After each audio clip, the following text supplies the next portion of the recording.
अपने साथी विद्यार्थियों को इकट्ठा कर लेता है उस गोवा मुक्ति संग्राम के सत्याग्रह के समर्थन में। ये उस बच्चे का राजनीति में पहला कदम है। आज वही स्कूली बच्चा सिर्फ 75 साल का है। उम्र उसके कदमों को रोक नहीं सकी। आज भी वो आगे चल रहा है, चलता रहेगा। ये और कोई नहीं, ये है शरद पवार।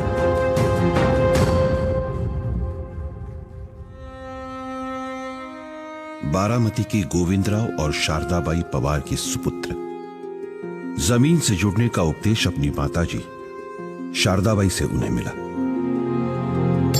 किसानी, बागवानी, ये हमारी भारत की सभ्यता है, तो शिक्षा और पढ़ाई ये हमारा भविष्य है।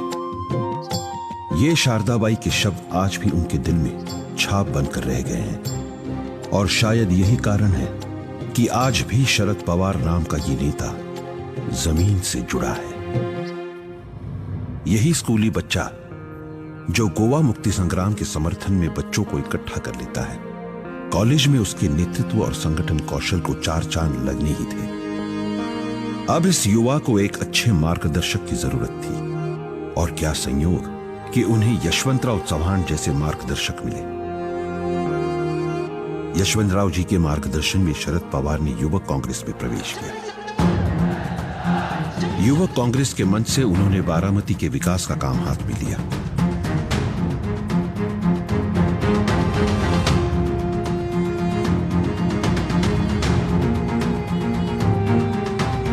सड़सठ के विधानसभा चुनाव में ये युवा विधानसभा में जा पहुंचा। शरद पवार के रूप में महाराष्ट्र को सबसे कम उम्र का मुख्यमंत्री मिल गया। राजनीति,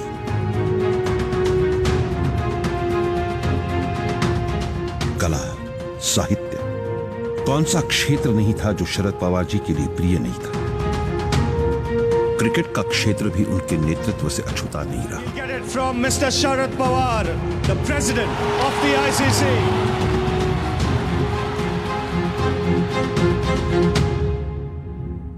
4 बार महाराष्ट्र के मुख्यमंत्री बने। मराठवाड़ा विद्यापीठ के नामांतर जैसा संवेदनशील मुद्दा हो, मुंबई ब्लास्ट जैसी दिल दहलाने वाली घटना हो, या लातूर का महाप्रलयनकारी भूकंप हो, There were 5 separate tremors, leaving dozens of villages without a house standing. Sharad Pawar का नेतृत्व इन अग्नि परीक्षाओं से चमकता हुआ निखर गया।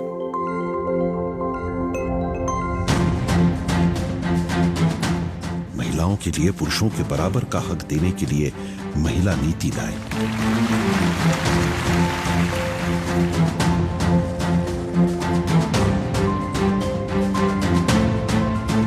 महाराष्ट्र को प्रगति के रास्ते पर लाने के बाद शरद पवार जी को दिल्ली बुलाने लगे। दिल्ली तो गए, मगर वही संदेश दिल में लेते हुए, जमीन से नाता कभी नहीं तोड़ना। पहले रक्षा मंत्री बने, तो महिलाओं को सेना दल में प्रवेश देने का क्रांतिकारी कदम उठाया। बाद में केंद्र में कृषि विभाग मान लिया, और जो जमीनी काम किया उससे ना तो केवल देश खाद्यान्नों में आत्मनिर्भर हुआ, बल्कि भारत के किसानों ने इस भूमिपुत्र के नेतृत्व में खाद्यान्न उत्पादन के सारे रिकॉर्ड विक्रम पार कर दिए।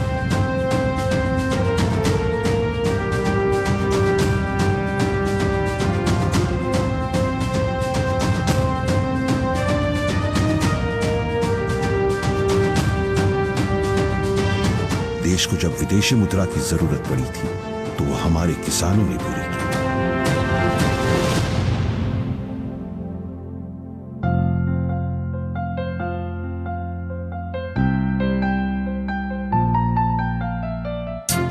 लगातार 48 सालों से ये नेता लोकतांत्रिक प्रक्रिया से जुड़ा हुआ है।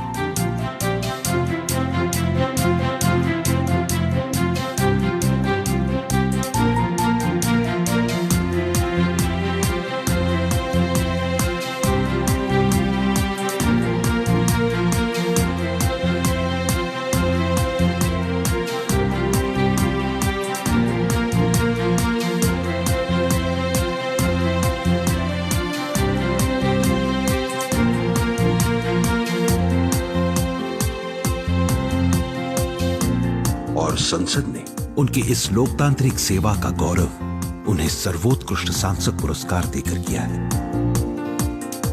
कामयाबी, यश अपयश, संकट, चुनौती कुछ भी हो, ये नायक कभी विचलित नहीं होता। संयम, सहनशीलता, ये इस नायक के गुण।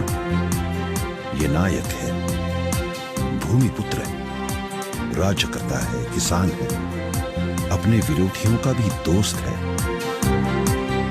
दिलदार है, नवीनता का उसमें आकर्षण है, इसीलिए ये अभी भी जवान है। कोटि कोटि शुभेच्छाओं के साथ इस युवा को 75 मुबारक।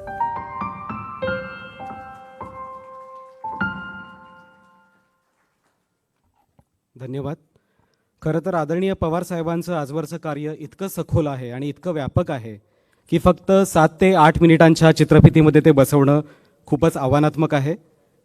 तरीही साहेबांच्या नेतृत्वाचा, त्यांच्या कर्तृत्वाचा आढावा घेण्याचा या माध्यमातून आपण प्रयत्न केला आहे।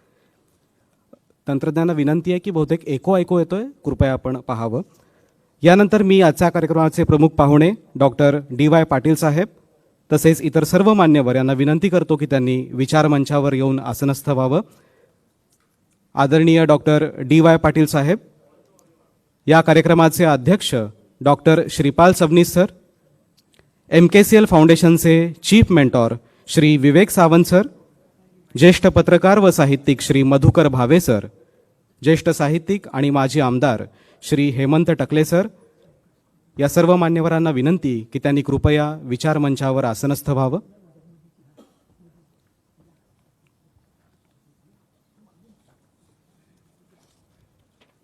या पुस्तकाचे संपादक श्री दत्ता पवार यांनाही विनंती की त्यांनी कृपया आसनस्थ व्हावं।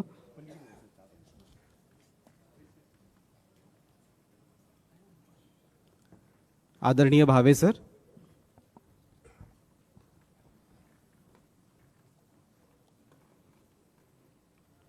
कवी बा भ बोरकर म्हणतात, देखणे ते हात ज्यांना निर्मितीचे डोहाळे, देखणे ते हात ज्यांना निर्मितीचे डोहाळे, मंगलाने गंधलेले सुंदराचे सोहळे।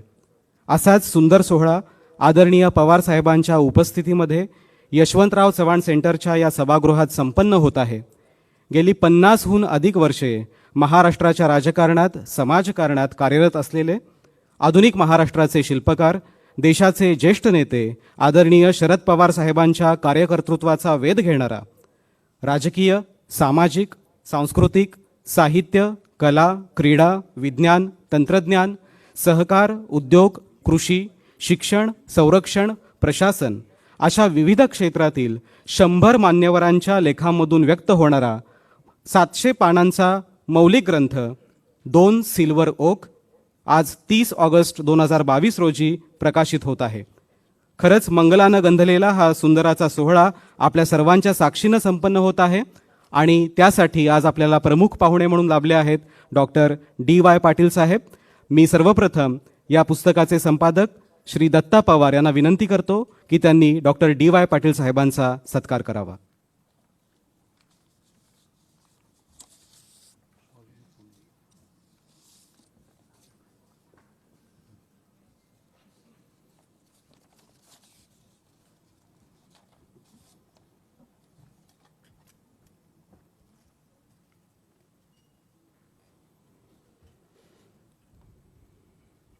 देश विदेशात विविध शैक्षणिक आणि वैद्यकीय संस्था उभारणाऱ्या डॉक्टर DY पाटील साहेबांचा महाराष्ट्राला वेगळा परिचय करून देण्याची खरं तर गरज नाहीच। शिक्षण क्षेत्रातलं त्यांचं योगदान हे न भूतो न भविष्यती असंच आहे। ज्या क्षेत्रात पाऊल ठेवतील त्यात केवळ यशच नाही तर त्या क्षेत्रामध्ये डॉक्टर DY पाटील नावाची मोहर ते उमटवत आलेले आहेत आणि DY पाटील हे केवळ राज्य, राष्ट्रीय किंवा जागतिक स्तरावर एक नाव न राहता तो एक ब्रँड ठरलेला आहे।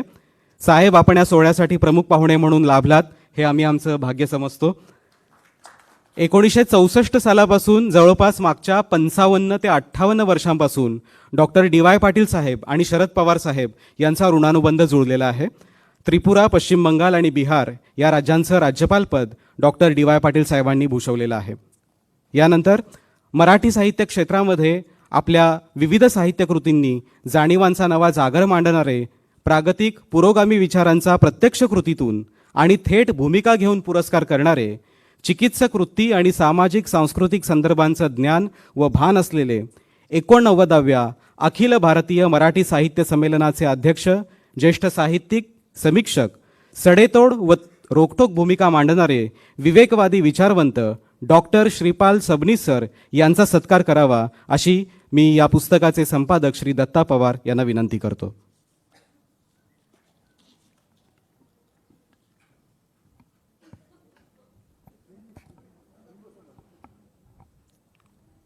डॉक्टर श्रीपाल सबनीस सर हे मूळचे मराठवाड्यातील, आयुष्यात वेगवेगळ्या चळवळींचा आणि कलाविष्कारांचा अनुभव घेतलेल्या डॉक्टर सबनीस सरांनी दादा कोंडकेंच्या विच्छा माझी पुरी कराने प्रभावित होऊन शुक्राची तू चांदणीसारखे वगनाट्य लिहिले आहे.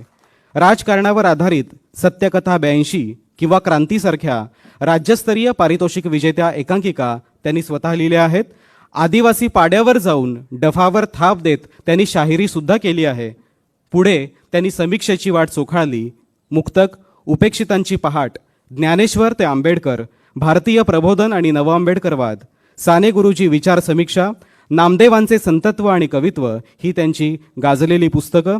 डी कोसंबी पुरस्कार, नचिम केळकर पुरस्कार यासारख्या प्रतिष्ठित पुरस्कारांनी ते सन्मानित आहेत. यानंतर आजच्या या सोहळ्यासाठी ज्यांची प्रमुख उपस्थिती लाभली आहे त्या ज्येष्ठ पत्रकार श्री मधुकर भावे सरांचा सन्मान करावा अशी मी श्री दत्ता पवार यांना विनंती करतो. खरं तर आजच्या पत्रकारांनी ज्यांच्याकडून निर्भीडपणे आणि निस्पृहपणे लिहिण्याची प्रेरणा घ्यायला हवी असे ज्येष्ठ पत्रकार मधुकर भावे. संयुक्त महाराष्ट्राच्या घडामोडीपासून ते आजपर्यंतच्या सर्व राजकीय घडामोडींचे ते साक्षीदार आहेत. महाराष्ट्राच्या राजकारणाची नस आणि नस त्यांना माहिती आहे.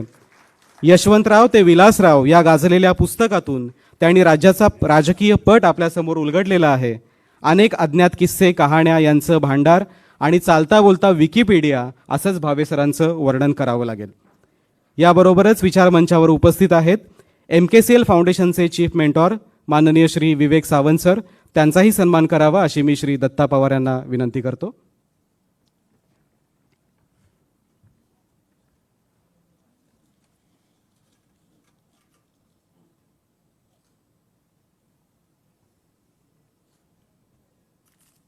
विवेक सावंत सरांचं यशवंतराव चव्हाण प्रतिष्ठानच्या प्रत्येक उपक्रमामध्ये मार्गदर्शन लाभत असतं. धन्यवाद. विचार मंचावर उपस्थित आहेत यशवंतराव चव्हाण प्रतिष्ठानचे कोषाध्यक्ष, माजी आमदार, शेवटचे पान या पुस्तकाचे लेखक श्री हेमंत टकले सर. मी श्री दत्ता पवार यांना विनंती करतो की त्यांनी टकले सरांचाही शाल आणि पुष्पगुच्छ देऊन सन्मान करावा.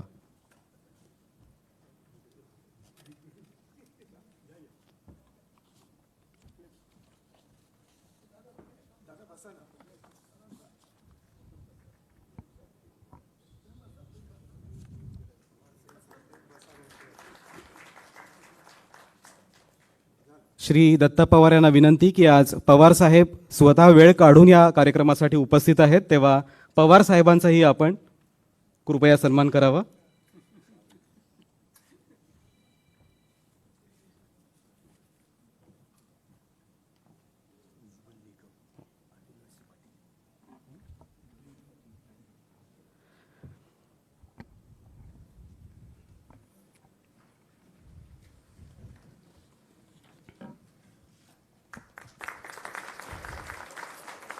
धन्यवाद. त्याचबरोबर ज्येष्ठ वकील आदरणीय उज्ज्वल निकम साहेब हे सुद्धा इथे उपस्थित आहेत. मी विनंती करतो श्री दत्ता पवार यांना की त्यांचाही त्यांनी सन्मान करावा.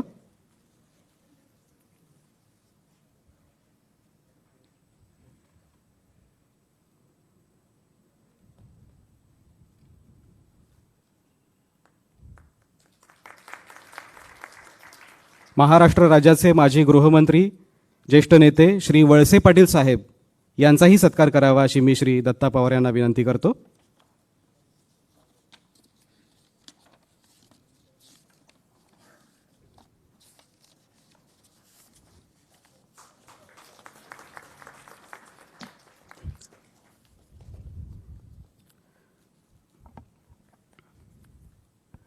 संसद महारत्न खासदार सुप्रियाताई सुळे या देखील इथे उपस्थित आहेत. श्री दत्ता पवार यांना विनंती की मी की त्यांनी ताईंचाही सन्मान करावा.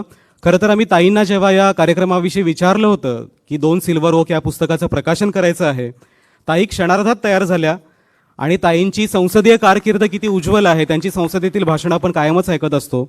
पण साहित्यिकांना आणि साहित्य संस्थांना प्रेरणा प्रोत्साहन देण्याचा आदरणीय पवार साहेबांचा जो वारसा आहे तो सुप्रियाताई स्वतः अगदी आत्मीयतेने पुढे नेत आहेत. पवार साहेबांच्या नावानं चव्हाण सेंटरनं साहित्यातील फेलोशिप सुरू केलेली आहे. ताई स्वतः त्याच्या निमंत्रक आहेत.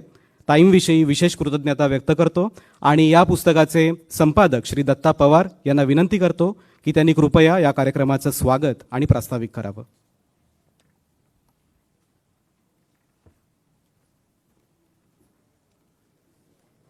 आजच्या कार्यक्रमाचे प्रमुख पाहुणे माननीय डॉक्टर डी.वाय. दादा पाटील, त्याचबरोबर आजच्या कार्यक्रमाचे अध्यक्ष साहित्यिक श्रीपाल सबनी साहेब, त्याचबरोबर मधुकर भावे सर ज्येष्ठ साहित्यिक, माननीय विवेक सावंत सर, त्यानंतर हेमंत टकले साहेब आणि या कार्यक्रमाला खास उपस्थित असलेले माननीय शरद पवार साहेब.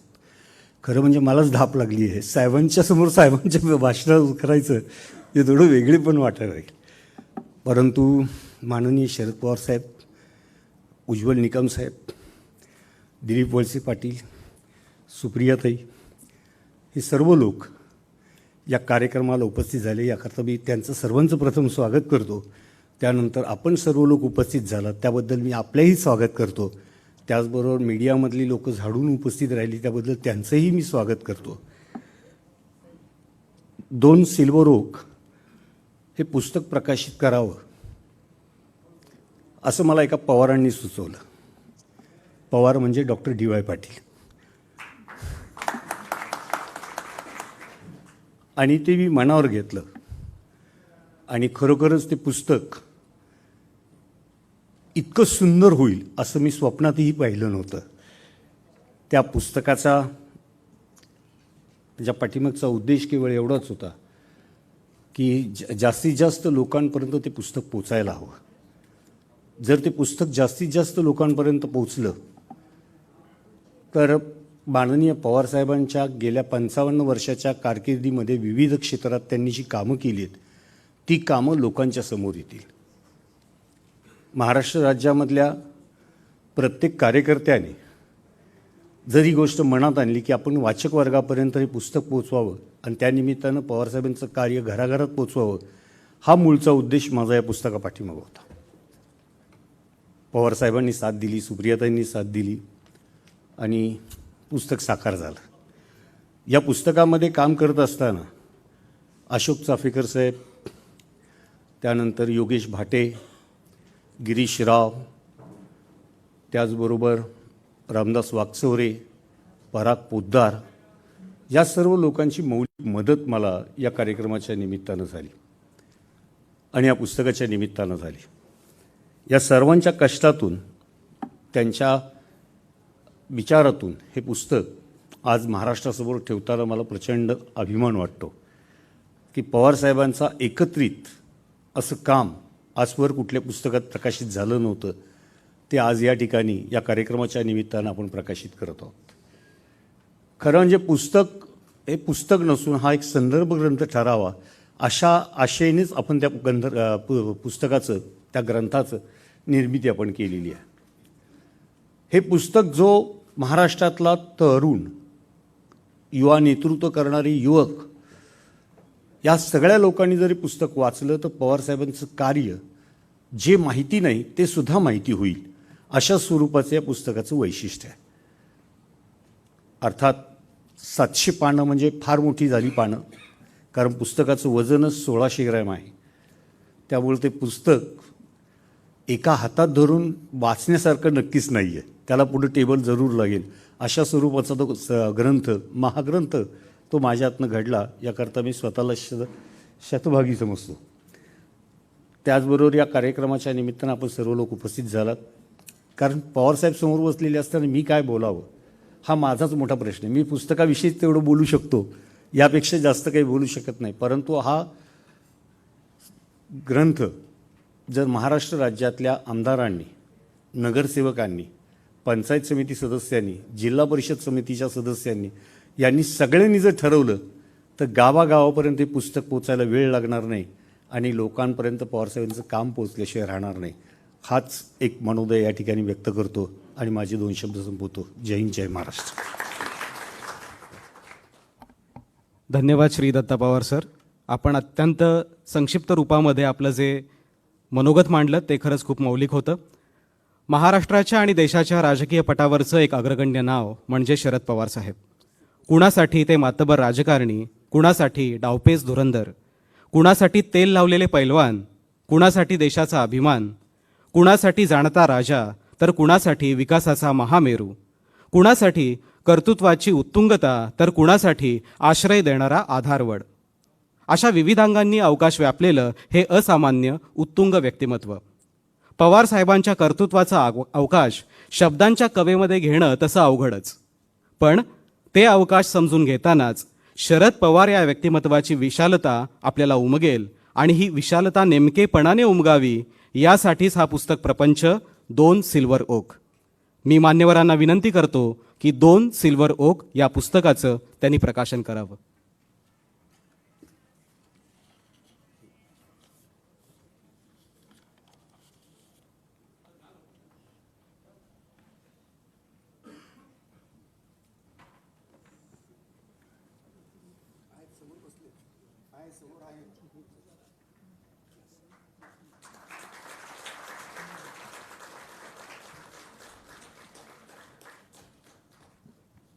महाराष्ट्रातल्या विविध क्षेत्रातल्या 100 मान्यवरांच्या लेखणीतून साकारलेला हा ग्रंथ, अत्यंत उच्च निर्मिती मूल्य असलेला हा ग्रंथ 2 सिल्वर ओक.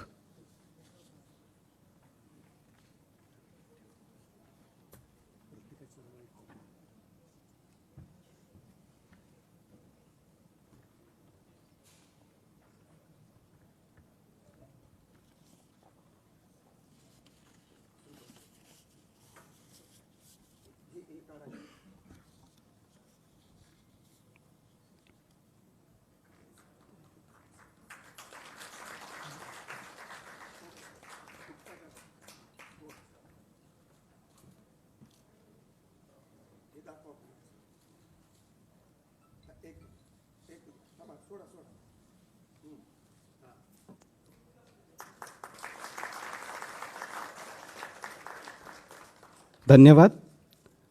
शब्दांकन, लेखन, संपादन, मुद्रित शोधन, मांडणी, सजावट, मुद्रण अशा बहुस्तरीय प्रक्रियेतून गेल्यावरच 2 सिल्वर ओक सारखं अत्यंत उच्च निर्मिती मूल्य असलेलं संग्राह्य पुस्तक तयार होतं. कोणतंही पुस्तक तेव्हाच साकार होतं जेव्हा अनेक हातांनी त्यासाठी मेहनत घेतलेली असते. अशाच काही सर्जनशील हातांचा आपण सन्मान करणार आहोत. या पुस्तकाच्या मजकुराचं शब्दांकन, संपादन आणि एकूण निर्मिती प्रक्रिया पाहिली ती श्री पराग पोतदार यांनी.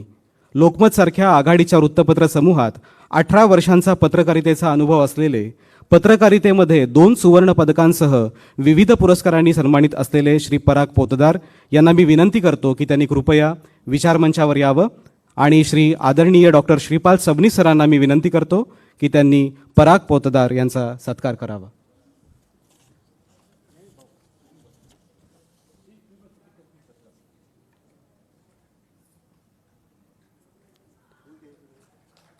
डॉक्टर DY पाटील साहेबांना विनंती आहे की त्यांनी आसनस्थ राहिलं तरी चालेल, त्यांनी कृपया बसून घ्यावं.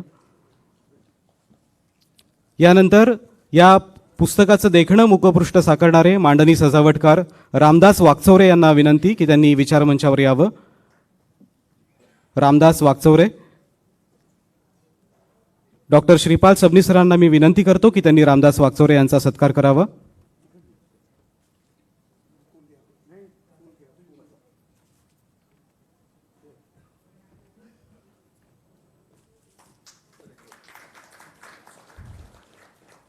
या पुस्तकाचे मुद्रक श्री गिरीश राव यांना विनंती की त्यांनी विचारमंचावर यावं. मी MKCL फाउंडेशनचे चीफ मेंटॉर श्री विवेक सावंत सरांना विनंती करतो की त्यांनी गिरीश राव यांचा सत्कार करावा.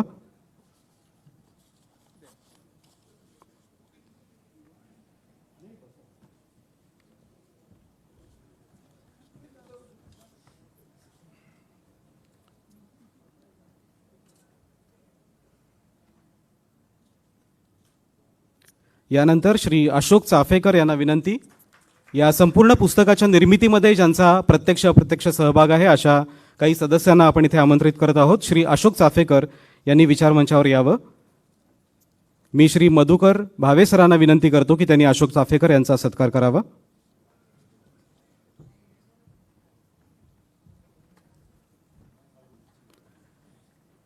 श्री योगेश भाटे,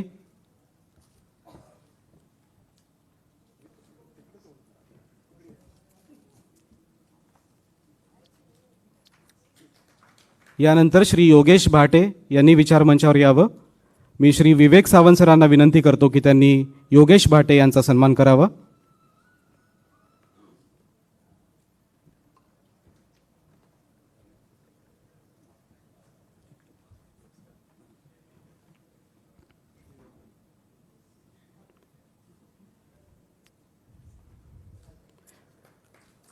यानंतर श्री दिलीप ताठे यांचा सन्मान होणार आहे. त्यांच्या वतीने सचिन खुडे यांना मी विचारमंचावर येण्याची विनंती करतो. श्री हेमंत टकले साहेबांना मी विनंती करतो की त्यांनी कृपया यांचा सन्मान करावा. श्री दिलीप ताठे.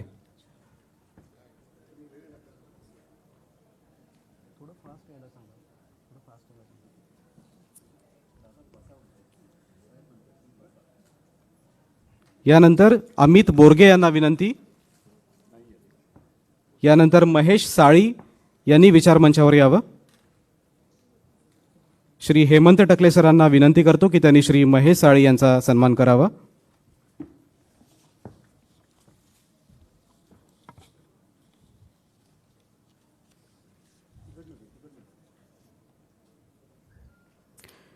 यानंतर श्री अविराज बहिर यांनी विचारमंचावर यावं. मी श्री विवेक सावंत सरांना विनंती करतो की त्यांनी श्री अविराज बहिर यांचा सन्मान करावा.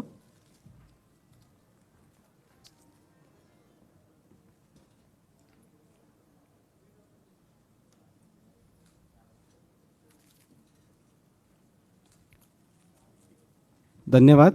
महेश पांचाळ यांना विनंती की त्यांनी विचारमंचावर यावं. महेश पांचाळ.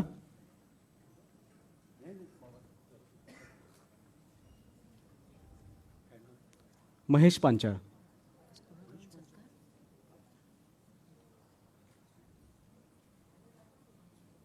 श्री विवेक सावंत सरांना विनंती की त्यांनी महेश पांचाळ यांचा सन्मान करावा. आणि त्यानंतर श्री केतन शहा.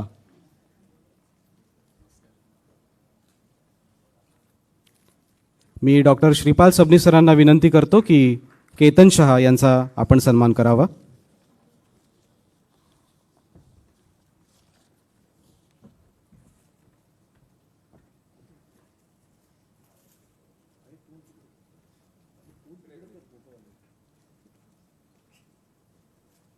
धन्यवाद.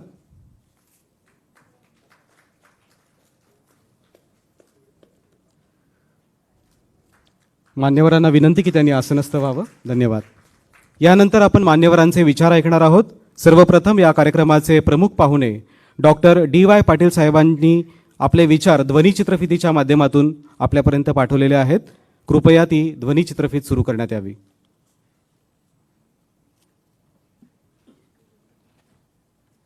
माननीय शरदचंद्र पवार यांच्या 2 सिल्वर ओक या पुस्तकाचे प्रकाशन माझ्यास होत आहे. याचा मला आनंद होत आहे. शरदचंद्रजी पवार यांच्याबद्दल बोलताना नेहमी माझ्या मनामध्ये कृतज्ञतेची भावना असते. गेली 55 वर्षाहून अधिक काळ संसदीय राजकारणामध्ये त्यांनी केलेले काम दीपस्तंभासारखे आहे. आदरणीय यशवंतराव बळवंतराव चव्हाण, वसंतदादा पाटील आणि त्यांच्यानंतर महाराष्ट्राचा झेंडा त्यांनी दिल्लीमध्ये सातत्याने उंचावत ठेवला आहे. सामान्य माणसाच्या हिताचा विचार करून आजपर्यंत त्यांनी समाजाच्या हिताचे काम केलेलं आहे. नेहमी लोकांमध्ये राहणं, त्यांच्या अडचणी जाणून घेणे, त्यावरती उपाय करणे हा त्यांचा स्थायी भाव आहे. वेगवेगळ्या क्षेत्रातील माणसे जोडण्याची कला शरदचंद्रजी पवार यांना अवगत आहे. एखाद्या माणसाला मदत करायची ज्यावेळी वेळ येते त्यावेळी त्यांनी कधीही त्यांचा पक्ष कट याचा विचार केलेला नाही. तर त्या माणसाचे कर्तृत्व आणि तो माणूस समाजाचे करत असलेले काम याची दखल घेऊन त्यांनी मतीचा हात पुढे केलेला आहे. याचा अनुभव मी स्वतः घेतलेला आहे. आमच्या शैक्षणिक संस्थांच्या स्थापनेच्या काळामध्ये त्यांनी केलेली मदत मी कधी विसरणं शक्य नाही. देशाचे कृषी मंत्री असताना त्यांनी शेतकऱ्यांसाठी घेतलेले निर्णय हे क्रांतिकारक आहेत.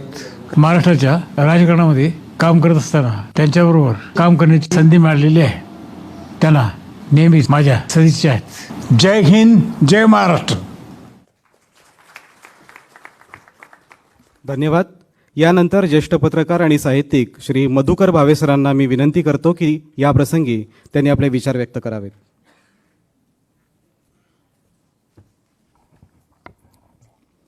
आदरणीय दादा डी.वाय. पाटील साहेब, सर अध्यक्ष आपले श्रीपाल सबनीस साहेब, विवेकजी,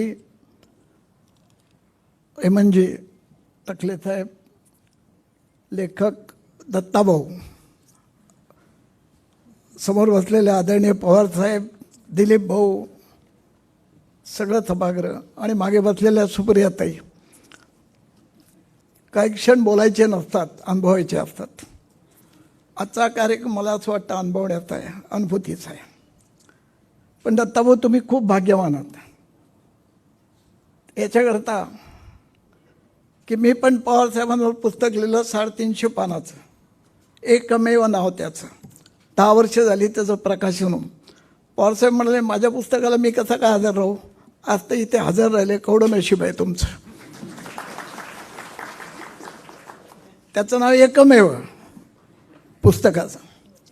12 डिसेंबर 1961 वाढदिवस पवारसाहेबांचा, 2001. 12 डिसेंबर 2001. त्यावेळेचे पंतप्रधान अटल बिहारी वाजपेयी टोकियोहून निघाले, मुंबईला उतरले आणि महालक्ष्मी रेसकोर्सवर आले. पवारसाहेबांच्या 61व्या सत्काराला आणि भाषणात 5 मिनटं बोलले आणि म्हणाले, मैं इसलिए आया हूँ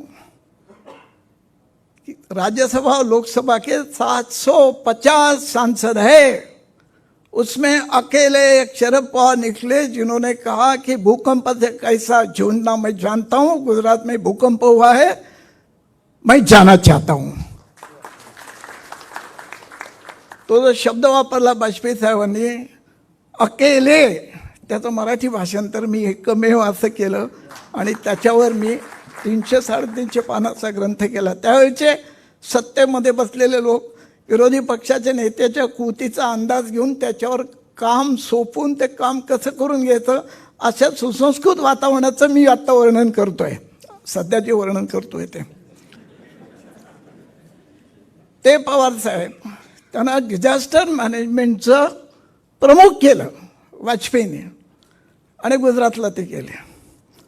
मग अशी आपण फिल्म पाहिली असेल एक, 11 जुलै 61, पानशेत पुणे वाहून गेलं. 4 तासामध्ये यशवंतराव चव्हाण साहेब लकडी पुलावर चिखलामध्ये हातात बांबू घेऊन उभे होते. आचार्य आत्रे त्यांच्यासोबत होते आणि मलाही तेच कव्हर करायची संधी मिळाली होती. बरोबर 30-35 वर्षानंतर किल्लारीच्या भूकंपामध्ये राज्याचे मुख्यमंत्री शरद पवार साहेब अवघ्या 6 तासामध्ये किल्लारीच्या ढिगऱ्यावर जाऊन उभे राहिले होते. ही चव्हाण पवार साहेब परंपरा आहे. संकटाच्या वेळी धावून जायचं. साहेब, तुम्ही हे सगळं कसं सांभाळता? फार अवघड आहे. आता तुम्ही 8 मजले चढून गेलात, 2 पायंड्या चढलात आणखी 9व्या मजल्याच्या, तर 12 डिसेंबरला तुम्ही 3री पायंडी चढाल. आपण सगळेजण आज प्रार्थना करूया की अजून 17 पायंड्या साहेबांनी चढायच्या आहेत. म्हणजे 100 पायंड्या पुरे होतील, त्यांच्या 110वा मधला पुरा होईल. आणि साहेब, त्या कार्यक्रमाला दत्ताभाऊ तुम्ही 1400 पानाचं पुस्तक काढा आणि त्याला पण मी 101 वर्षाचा हजर राहीन. पवारसाहेब, 2-3 गोष्टी मी फक्त सांगतो. गेल्या 63 वर्षामध्ये देशातले बहुसंख्य नेते मला पाहता आले, त्यांच्याजवळ जाता आलं, बोलता आलं, मुलाखती घेता आल्या. खूप मोठं माझं पुण्य माझ्या कामाला आलं. आईवडिलांचं कोणाचं मला माहीत नाही. पण ज्यांच्या घरी फोन केला तर लिहून घेतलं जातं. कोण नाव? मधुकर भावे साहेब नाही आहेत, दौऱ्यावर आहेत. फोन ठेवून दिला जातो. रात्री 11, 12, 12:30, 1 फोन वाजतो. काय कशा करता फोन केला होता? असा एकमेव नेता मी बघतोय की ज्यांच्या घरी फोन केल्यानंतर तुम्हाला प्रतिसाद मिळाला नाही, पाठवलेल्या पत्राचं उत्तर आलं नाही, असा दुसरा नेता नाही तुम्हाला. बारीक बारीक गोष्टी आहेत. तुम्ही 700 पानाचं पुस्तक काढलं, मी 350 पानाचं पुस्तक काढलं. आज तुम्हालाही सांगतो, एकमेव असा नेता आहे. परवा तुम्ही वाचली असेल बातमी, विनोद कांबळे काय म्हणाला, साहेब आर्थिकदृष्ट्या मी खूप अडचणीत झालो आहे, पण केवळ पवार साहेबांनी 30,000 रुपये जे पेन्शन आम्हाला खेळाडून दिलं होतं, त्या 30,000 रुपयावर माझं घर चालवलं आहे मी. क्रिकेट असो, खो खो असो, कबड्डी असो, मराठी नाट्य परिषद असो, विज्ञान नेहरू विज्ञान केंद्र असो, रयत शिक्षण संस्था असो. साहेब मुख्यमंत्री पदावरून उतरल्यानंतर महाराष्ट्राच्या बहुसंख्य मुख्यमंत्र्यांना त्यांच्या घरी डायरेक्ट जावं लागलेलं आहे. यांच्यासाठी वाटेत 10 कार्यालय आहेत की जिथे थांबू शकतात, बसू शकतात, संस्थेचं काम करू शकतात. असा पण हा एकमेव नेता आहे तुम्हाला सांग. आता इथे विवेक सावंत बसलेत. रयत शिक्षण संस्था एशिया खंडातली सगळ्यात मोठी शिक्षण संस्था. भाऊराव पाटलांनी खरोखर 5 आणे 10 आणे 2 आणे 8 आणे जमा करून संस्था उभी केली. त्याचे साहेब अध्यक्ष. विषय असाला रावसाहेब शिंदे कार्याध्यक्ष की संगणकीय युग आलंय, आता आपल्या विद्यार्थ्यांना संगणकाचं सगळं ज्ञान आलं पाहिजे. सांगितलं आहे ना, तुम्ही प्रस्ताव तयार करा. 12 कोटीचा प्रस्ताव तयार केला. कल्पना करा, एक संस्थेला एका 2 महिन्यामध्ये 12 कोटीची तरतूद करायची. रावसाहेबांनी प्रस्ताव दिला पवारसाहेबांना. पवारसाहेब म्हणजे मीटिंग लावा. 12 लोकांना बोलवलं. पतंगराव 1 कोटी, रामशेठ 1 कोटी, सुप्रिया तुझ्या फंडातून 1 कोटी, अजितदादा तुझ्या फंडातून. 12 मिनिटात 12 कोटी जमा झाले. रयत शिक्षण संस्थेमध्ये संगणकीय व्यवस्था ताबडतोब सुरू झाली. सगळ्यांना चहा पाजला, मीटिंग संपली. ही ताकद पवारसाहेब फक्त तुमची तुमची तुमचीच आहे. खूप बोलण्यासारखं आहे, आज तो विषय नाही आहे. पण एवढीच विनंती मला करायची, पवारसाहेब सुदैवानं 63 वर्ष हा जो महाराष्ट्र पाहिला तो यशवंतरावचा महाराष्ट्र आम्ही पाहत होतो, की ज्यांनी पहिलं विधेयक आणलं मधुकरराव चौधरीला सांगून की डोक्यावरून माणसांची घाण माणसांनी वाहून न्यायची नाही, त्याच्याकरता स्वतंत्र व्यवस्था करायची. ट्रॉली आणली, लोखंडाचे डबे आणले, याच महाराष्ट्रातल्या माणसांची घाण वाहणाऱ्या माणसांना मुक्त करून टाकलं. त्याला 63 वर्ष झाली. आज 63 वर्षात आपण एकमेकांच्या अंगावर घाण टाकण्याचाच कार्यक्रम करतो आहे या महाराष्ट्रामध्ये. तो यशवंतरावांचा महाराष्ट्र आज राहिला नाही. पवारसाहेब तुम्हाला 100 वर्षाचं आयुष्य आम्ही सगळेजण प्रार्थना करतो. आम्हाला तो महाराष्ट्र फक्त तुम्ही देऊ शकता, तो पुरोगामी महाराष्ट्र तुम्ही देऊ शकता. 75 आपण अमृत महोत्सव स्वातंत्र्याचा केला. लाल किल्ल्यावरून भाषणं ऐकली आपण सगळे. अमृत महोत्सवाच्या वर्षात नेहरू गांधींच्या नावाचा उल्लेख नाही. 600 विद्यापीठात गांधी शिकवला जातो. जगात एकमेव असा नेता आहे की जो 600 विद्यापीठात शिकवला जातो. 59 साली ज्या माणसांनी IT 5 ठिकाणी उभी केली, पवईची आपली IT 59 साली पंडितजींमुळे निर्माण झाली, इन्स्टिट्यूशन टेक्नॉलॉजी. त्या नेहरू गांधींचा विचार या देशामध्ये पवारसाहेब फक्त तुम्ही सांगता आहात आणि तुमच्याकडून आम्ही तो विचार ऐकतो आहोत. आणि म्हणून कुठेतरी काहीतरी चुकतंय, तिथे मध्ये उभं राहणारा एक खंबीर नेता तुमच्या रूपानं आमच्यामध्ये आज शिल्लक आहे असं मानणारा मी एक महाराष्ट्रातला छोटा पत्रकार आहे. माझ्यापेक्षा खूप दिग्गज मोठे पत्रकार आहेत, पण यशवंतरावांपासून सगळ्यांना पाहायला मिळालं. साहेब किसनगिरी राबा म्हणाले साहेबांना, साहेब राज्य खूप चांगलं चाललं आहे हो. साहेब म्हणाले, आबा हे तुम्ही बोलून चालणार नाही, लोकांनी बोललं पाहिजे. ही संवेदनशीलता त्या नेत्यांमध्ये होती.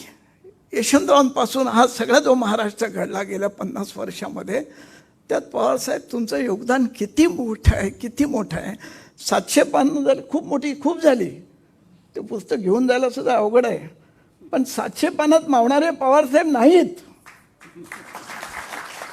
7,000 पानं लिहिली तरी पवारसाहेब त्यात मावायचे नाहीत. साहेब, या महाराष्ट्राच्या पुरोगामित्वाच्या यशवंतरावांच्या खुणा पुढे घेऊन गेलेल्या माणसं नाव शरदचंद्र गोविंदराव पवार साहेब हे लिहून ठेवा. आणि म्हणून महिला आयोग आला, म्हणून औरंगाबादचं नाव ते लोक म्हणतात नामांतर. नामांतर नाही आहे, जोडांतर आहे. बाबासाहेब आंबेडकर मराठवाडा विद्यापीठ हा शब्द कायम ठेवून पवारसाहेबांनी किंमत चुकवली. राज्य गेले तरी चालेल, पण त्या भूमिकेवर मी ठाम राहणार आहे असं म्हणणारी माणसं कोण आहेत तुम्हाला सांगतो. आणि म्हणून पवारसाहेब खूप बोलता येईल आज, हा बोलण्याचा विषय नाही, अनुभवण्याचा विषय आहे. आम्ही तुमच्याकडनं खूप लांबूनही पाहतो, खूप जवळूनही पाहतो. मी तर असा धन्य आहे तुम्हाला सांगतो, एक तर मला छान पुस्तक करता आलं पवारसाहेबांना. आणि त्याहीपेक्षा साहेब एवढा छोटा आहे मी. बिल क्लिंटन आले होते त्यांच्या घरी, 50 लोकांना बोलवत. पवारसाहेबांचा रात्री फोन आला, तू ये. अरे म्हटलं 50 लोकांमध्ये मी कुठे? अरे तू ये म्हणाले. मी चांगली लिलीची छान फुलं घेऊन गेलो. ते सिक्युरिटीवाल्याने काढून घेतली फुलं.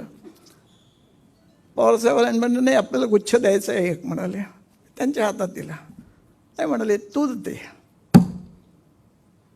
कोणती पुण्य येते फळाला, जोंधळ्याला चांदणे लगडून जावे. तुम्हाला सांगतो कोणाच्या वाट्याला येणार आहे?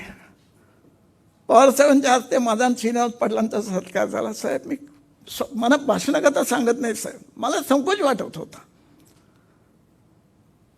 पवारसाहेबांच्या हस्ते आपला सत्कार, आपण काय केले एवढं? डोंगर एवढी कामं अशी उभी केलेल्या माणसाने आपला सत्कार करावा, आयुष्य धन्य झाल्यासारखं वाटतं. आणि म्हणून हे पुरोगामी नेतृत्व, हा पुरोगामी महाराष्ट्राचा विचार खच्ची करण्याचा कार्यक्रम फार वेगात सुरू आहे, देशभर सुरू आहे. पाडापडी आहे, ईडी बीडी सीडी सगळ्या गोष्टी आहेत. त्या सगळ्याच्या विरोधात पवारसाहेबांचा सत्कार करून आणि पुस्तक प्रसिद्ध करून हे काम भागणार नाही. यशवंतराव आपल्याला माफ करणार नाहीत. आपल्याला तो पुरोगामी महाराष्ट्र पुन्हा पवारसाहेबांच्या नेतृत्वाखाली ठामपणे उभा केला पाहिजे.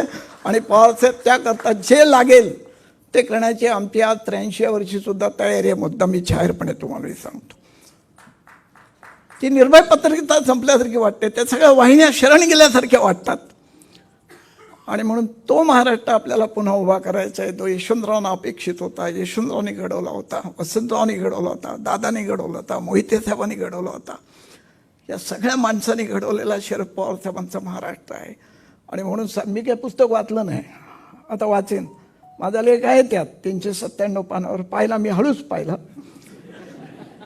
तो आहे लेख त्यात. पण त्या पानात मावणारे नाही आहेत शरद पवार. माझा अंदाज असा आहे, ठाम विधान करत नाही मी, पण पंडित नेहरूंच्या नंतर पवारसाहेब तुम्ही एकमेव व्यक्तिमत्व आहात की तुमच्यावर एवढी पुस्तकं लिहिली गेलेली आहेत. आत्ता नेहरूंची 3 पुस्तकं बाजारात आली.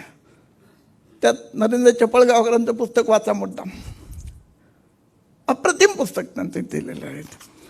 तर अशा कार्यक्रमाला दत्ताभाऊ तुम्ही मला आठवण लेख मागून घेतला, 4 फोन केले. मला म्हणाले अहो खूप छोटा झाला लेख.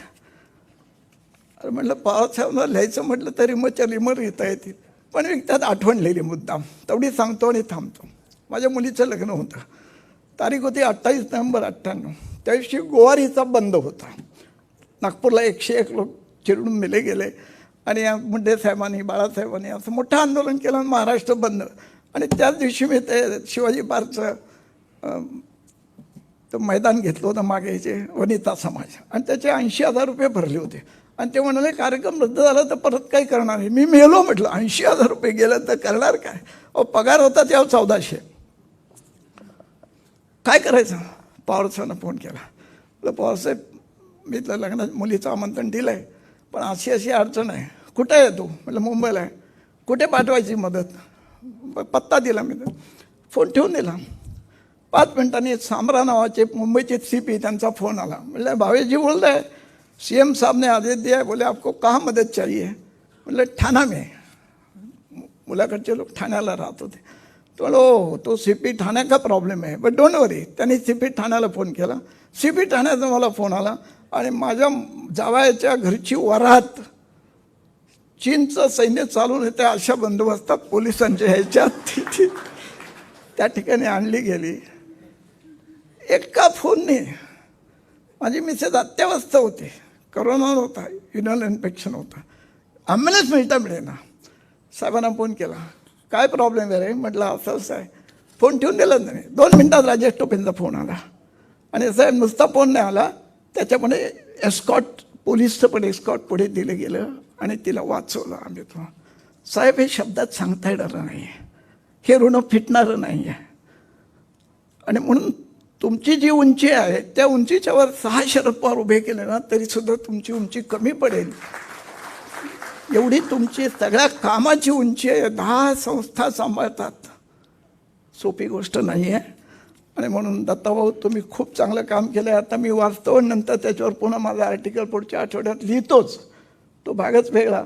पण नुसतं आर्टिकल लिहून आणि भाषणं करून आणि खूप मोठी लढाई लढायची एवढंच मी तुम्हाला सांगतो. पवारसाहेब त्या लढाईचे सरसेनापती तुम्ही आहात एवढंच या निमित्ताने सांगतो. थांबतो. सगळ्यांना नमस्कार. जय हिंद, जय महाराष्ट्र. भावे सरांचं हे भावपूर्ण भाष्य संपूच नाही असं आपल्या सगळ्यांना वाटत होतं खरं तर. धन्यवाद मधुकर भावे सर. खरं तर असे अनेक किस्से कहाण्यांचं भांडार मधुकर भावे सरांकडे आहे. पुन्हा एकदा धन्यवाद. यानंतर मी MKCL फाउंडेशनचे चीफ मेंटॉर श्री विवेक सावंत सरांना विनंती करतो की त्यांनी मनोगत व्यक्त करावं.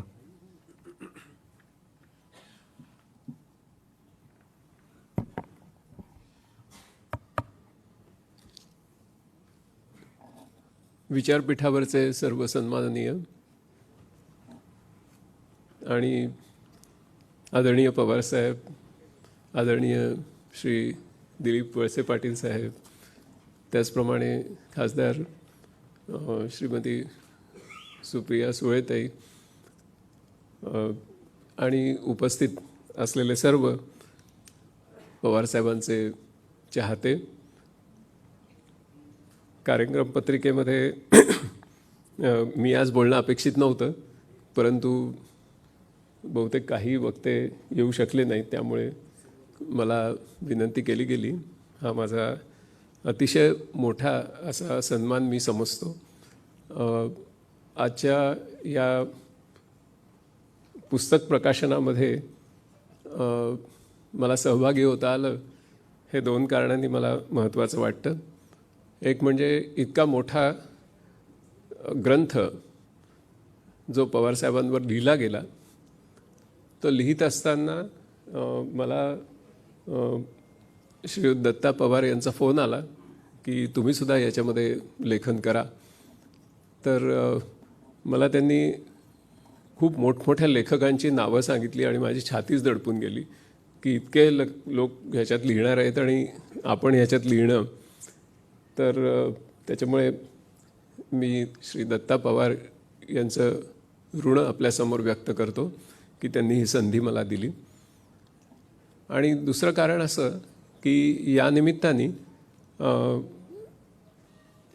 म्हणजे खूप विद्वान असे आजचे महनीय वक्ते यांचे पवारसाहेबांविषयीचे, त्यांच्या कार्याविषयीचे विचार हे ऐकण्याची संधी मिळाली आणि यापुढेही मिळणार आहे.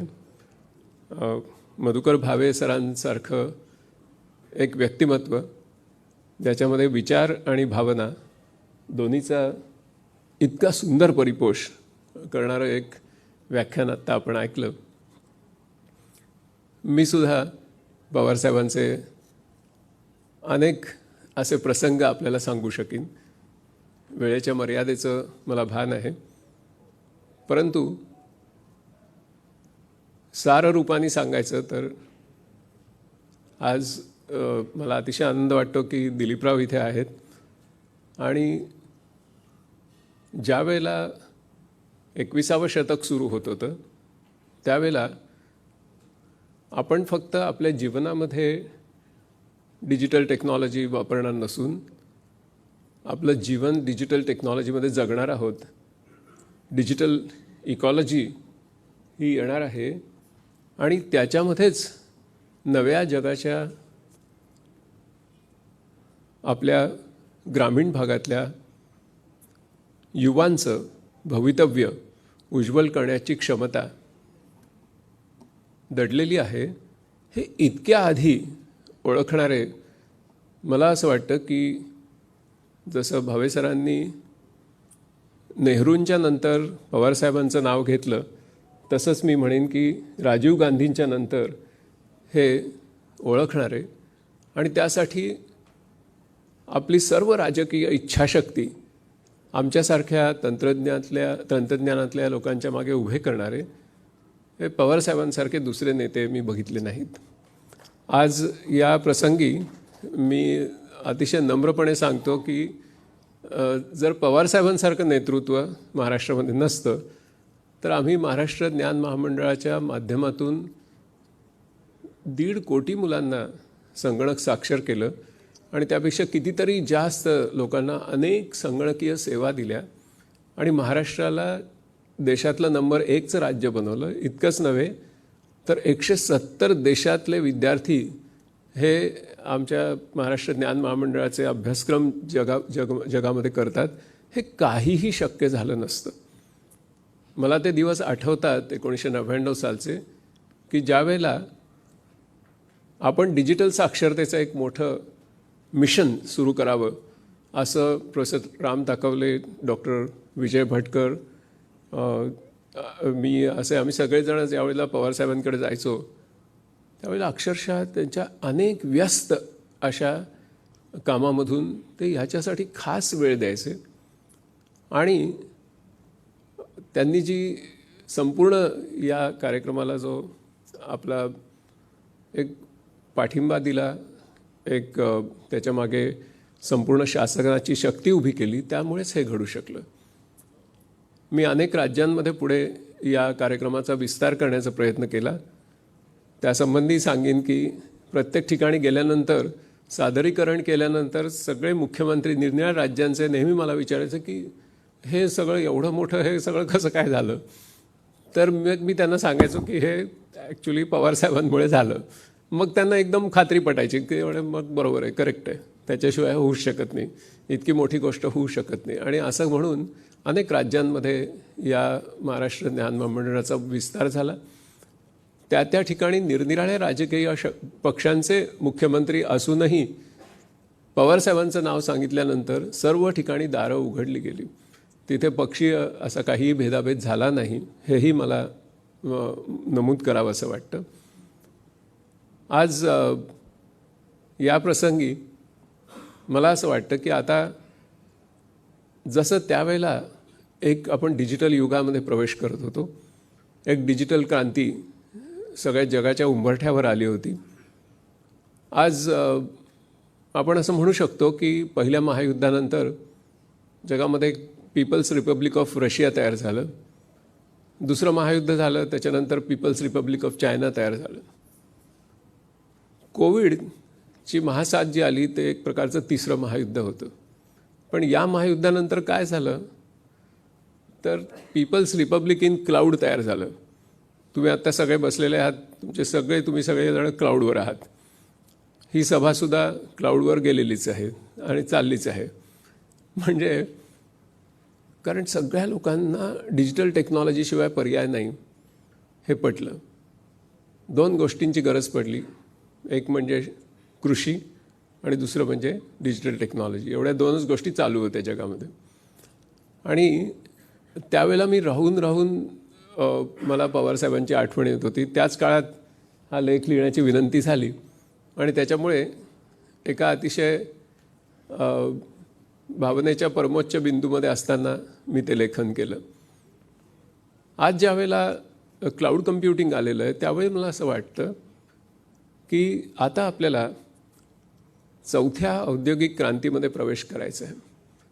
अनेक विकासांच्या संधी आपल्याला 4थ्या औद्योगिक क्रांतीमध्ये दिसत आहेत आणि अगदी अशा जवळ दिसत आहेत. म्हणजे असं खूप दूरचं मी काही बोलत नाही आहे.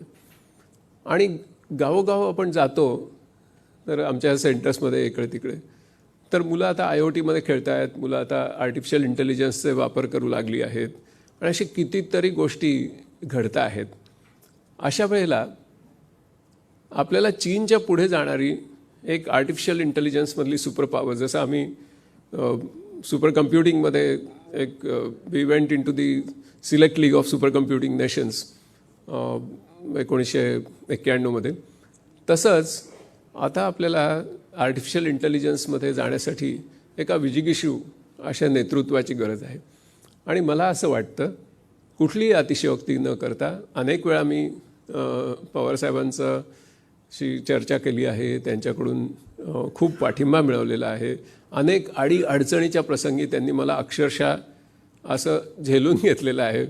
अशा एका व्यक्तीकडूनच मी अशी अपेक्षा यावेळेला करू शकतो की एक आर्टिफिशियल इंटेलिजन्स आणि इंडस्ट्रियल रिव्होल्यूशन 4.0 याच्यामध्ये भारताला पुढे न्यायचं असेल तर आपल्याला पवारसाहेबांसारख्या द्रष्ट्या अशा नेतृत्वाची गरज आहे. ही रेव्होल्यूशन जगामध्ये होईल, परंतु ह्याच्यामध्ये फार मोठ्या प्रमाणात विषमता निर्माण करण्याची सुद्धा कुवत आहे, शक्यता आहे. अशा वेळेला सर्वसामान्य लोकांना या नव्या क्रांतीचे फायदे मिळावे यासाठी अशा प्रकारच्या द्रष्ट्या आणि लोकाभिमुख अशा सदैव लोकांमध्ये राहणाऱ्या, लोकांच्या भावभावना समजणाऱ्या, त्यांची सुखदुःख समजणाऱ्या, त्यांच्या आशा आकांक्षांशी एकरूप झालेल्या अशा नेत्याची आपल्याला गरज आहे.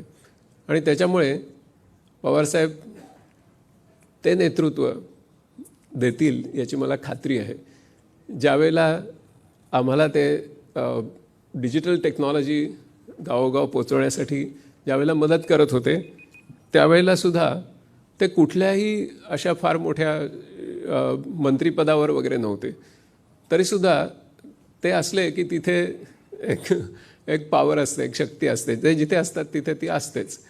त्याच्यामुळे मला असं वाटतं की आता ही जी नवीन रेव्होल्यूशन येते, इंडस्ट्रियल रिव्होल्यूशन 4.0, याच्यासाठी एक प्रतिभाशाली असं त्यांचं नेतृत्व हे आपल्याला मिळाल्याशिवाय राहणार नाही.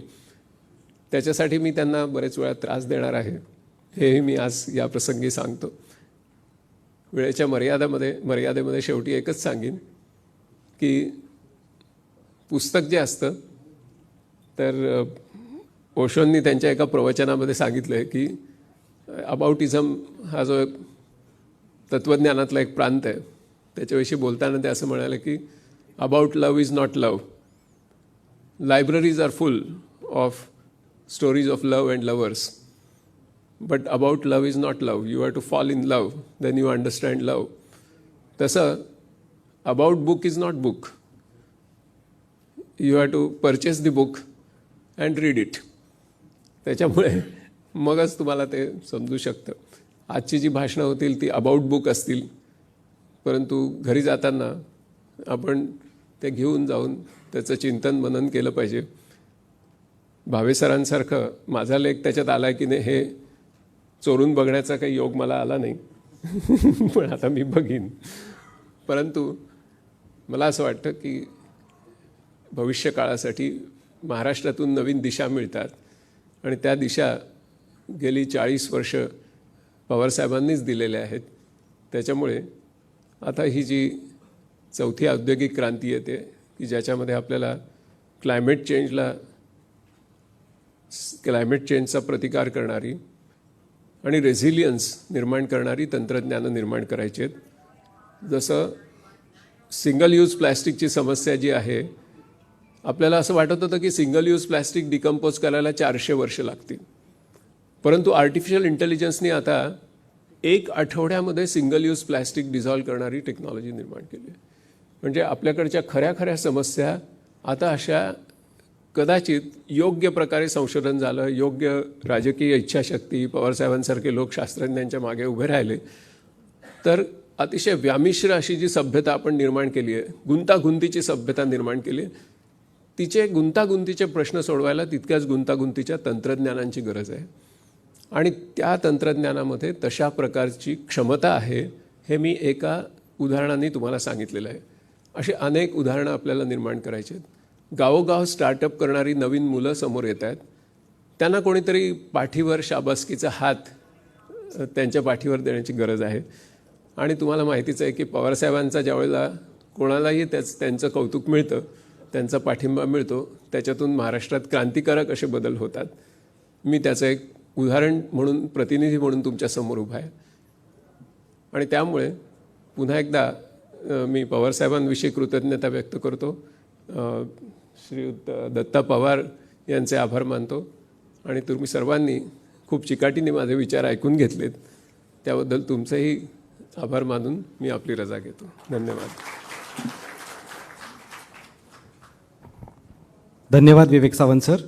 सावंत सर हे खरं तर आजच्या तरुणाईचे आयडॉल आहेत आणि सरांचे विचार तर आपण ऐकलेच, पण सरांचा लेखही या पुस्तकात आहे, तो आपण सर्वांनी नक्की वाचायला हवा.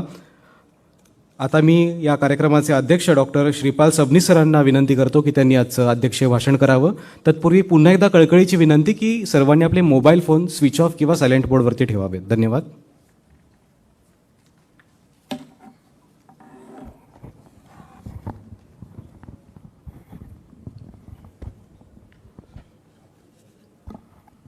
अमृत महोत्सवी भारतीय स्वातंत्र्याच्या चळवळीमध्ये हुतात्मा झालेल्या सर्व शहीदांना मी अभिवादन करतो.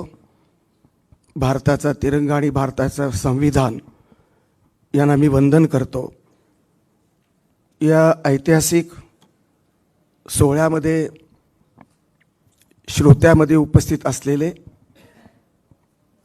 मराठी मातीचा गंध आणि भारतीय संस्कृतीचं पुण्य परमादरणीय शरदचंद्रजी पवार साहेब, पुस्तक प्रकाशन सोहळ्याचे सन्माननीय पाहुणे आदरणीय DY पाटील दादा, या कार्यक्रमाला उपस्थित मराठी संस्कृतीचा चालता बोलता शब्दकोश आणि संस्कृतीकोश तपस्वी पत्रकार संपादक मधुकरराव भावे,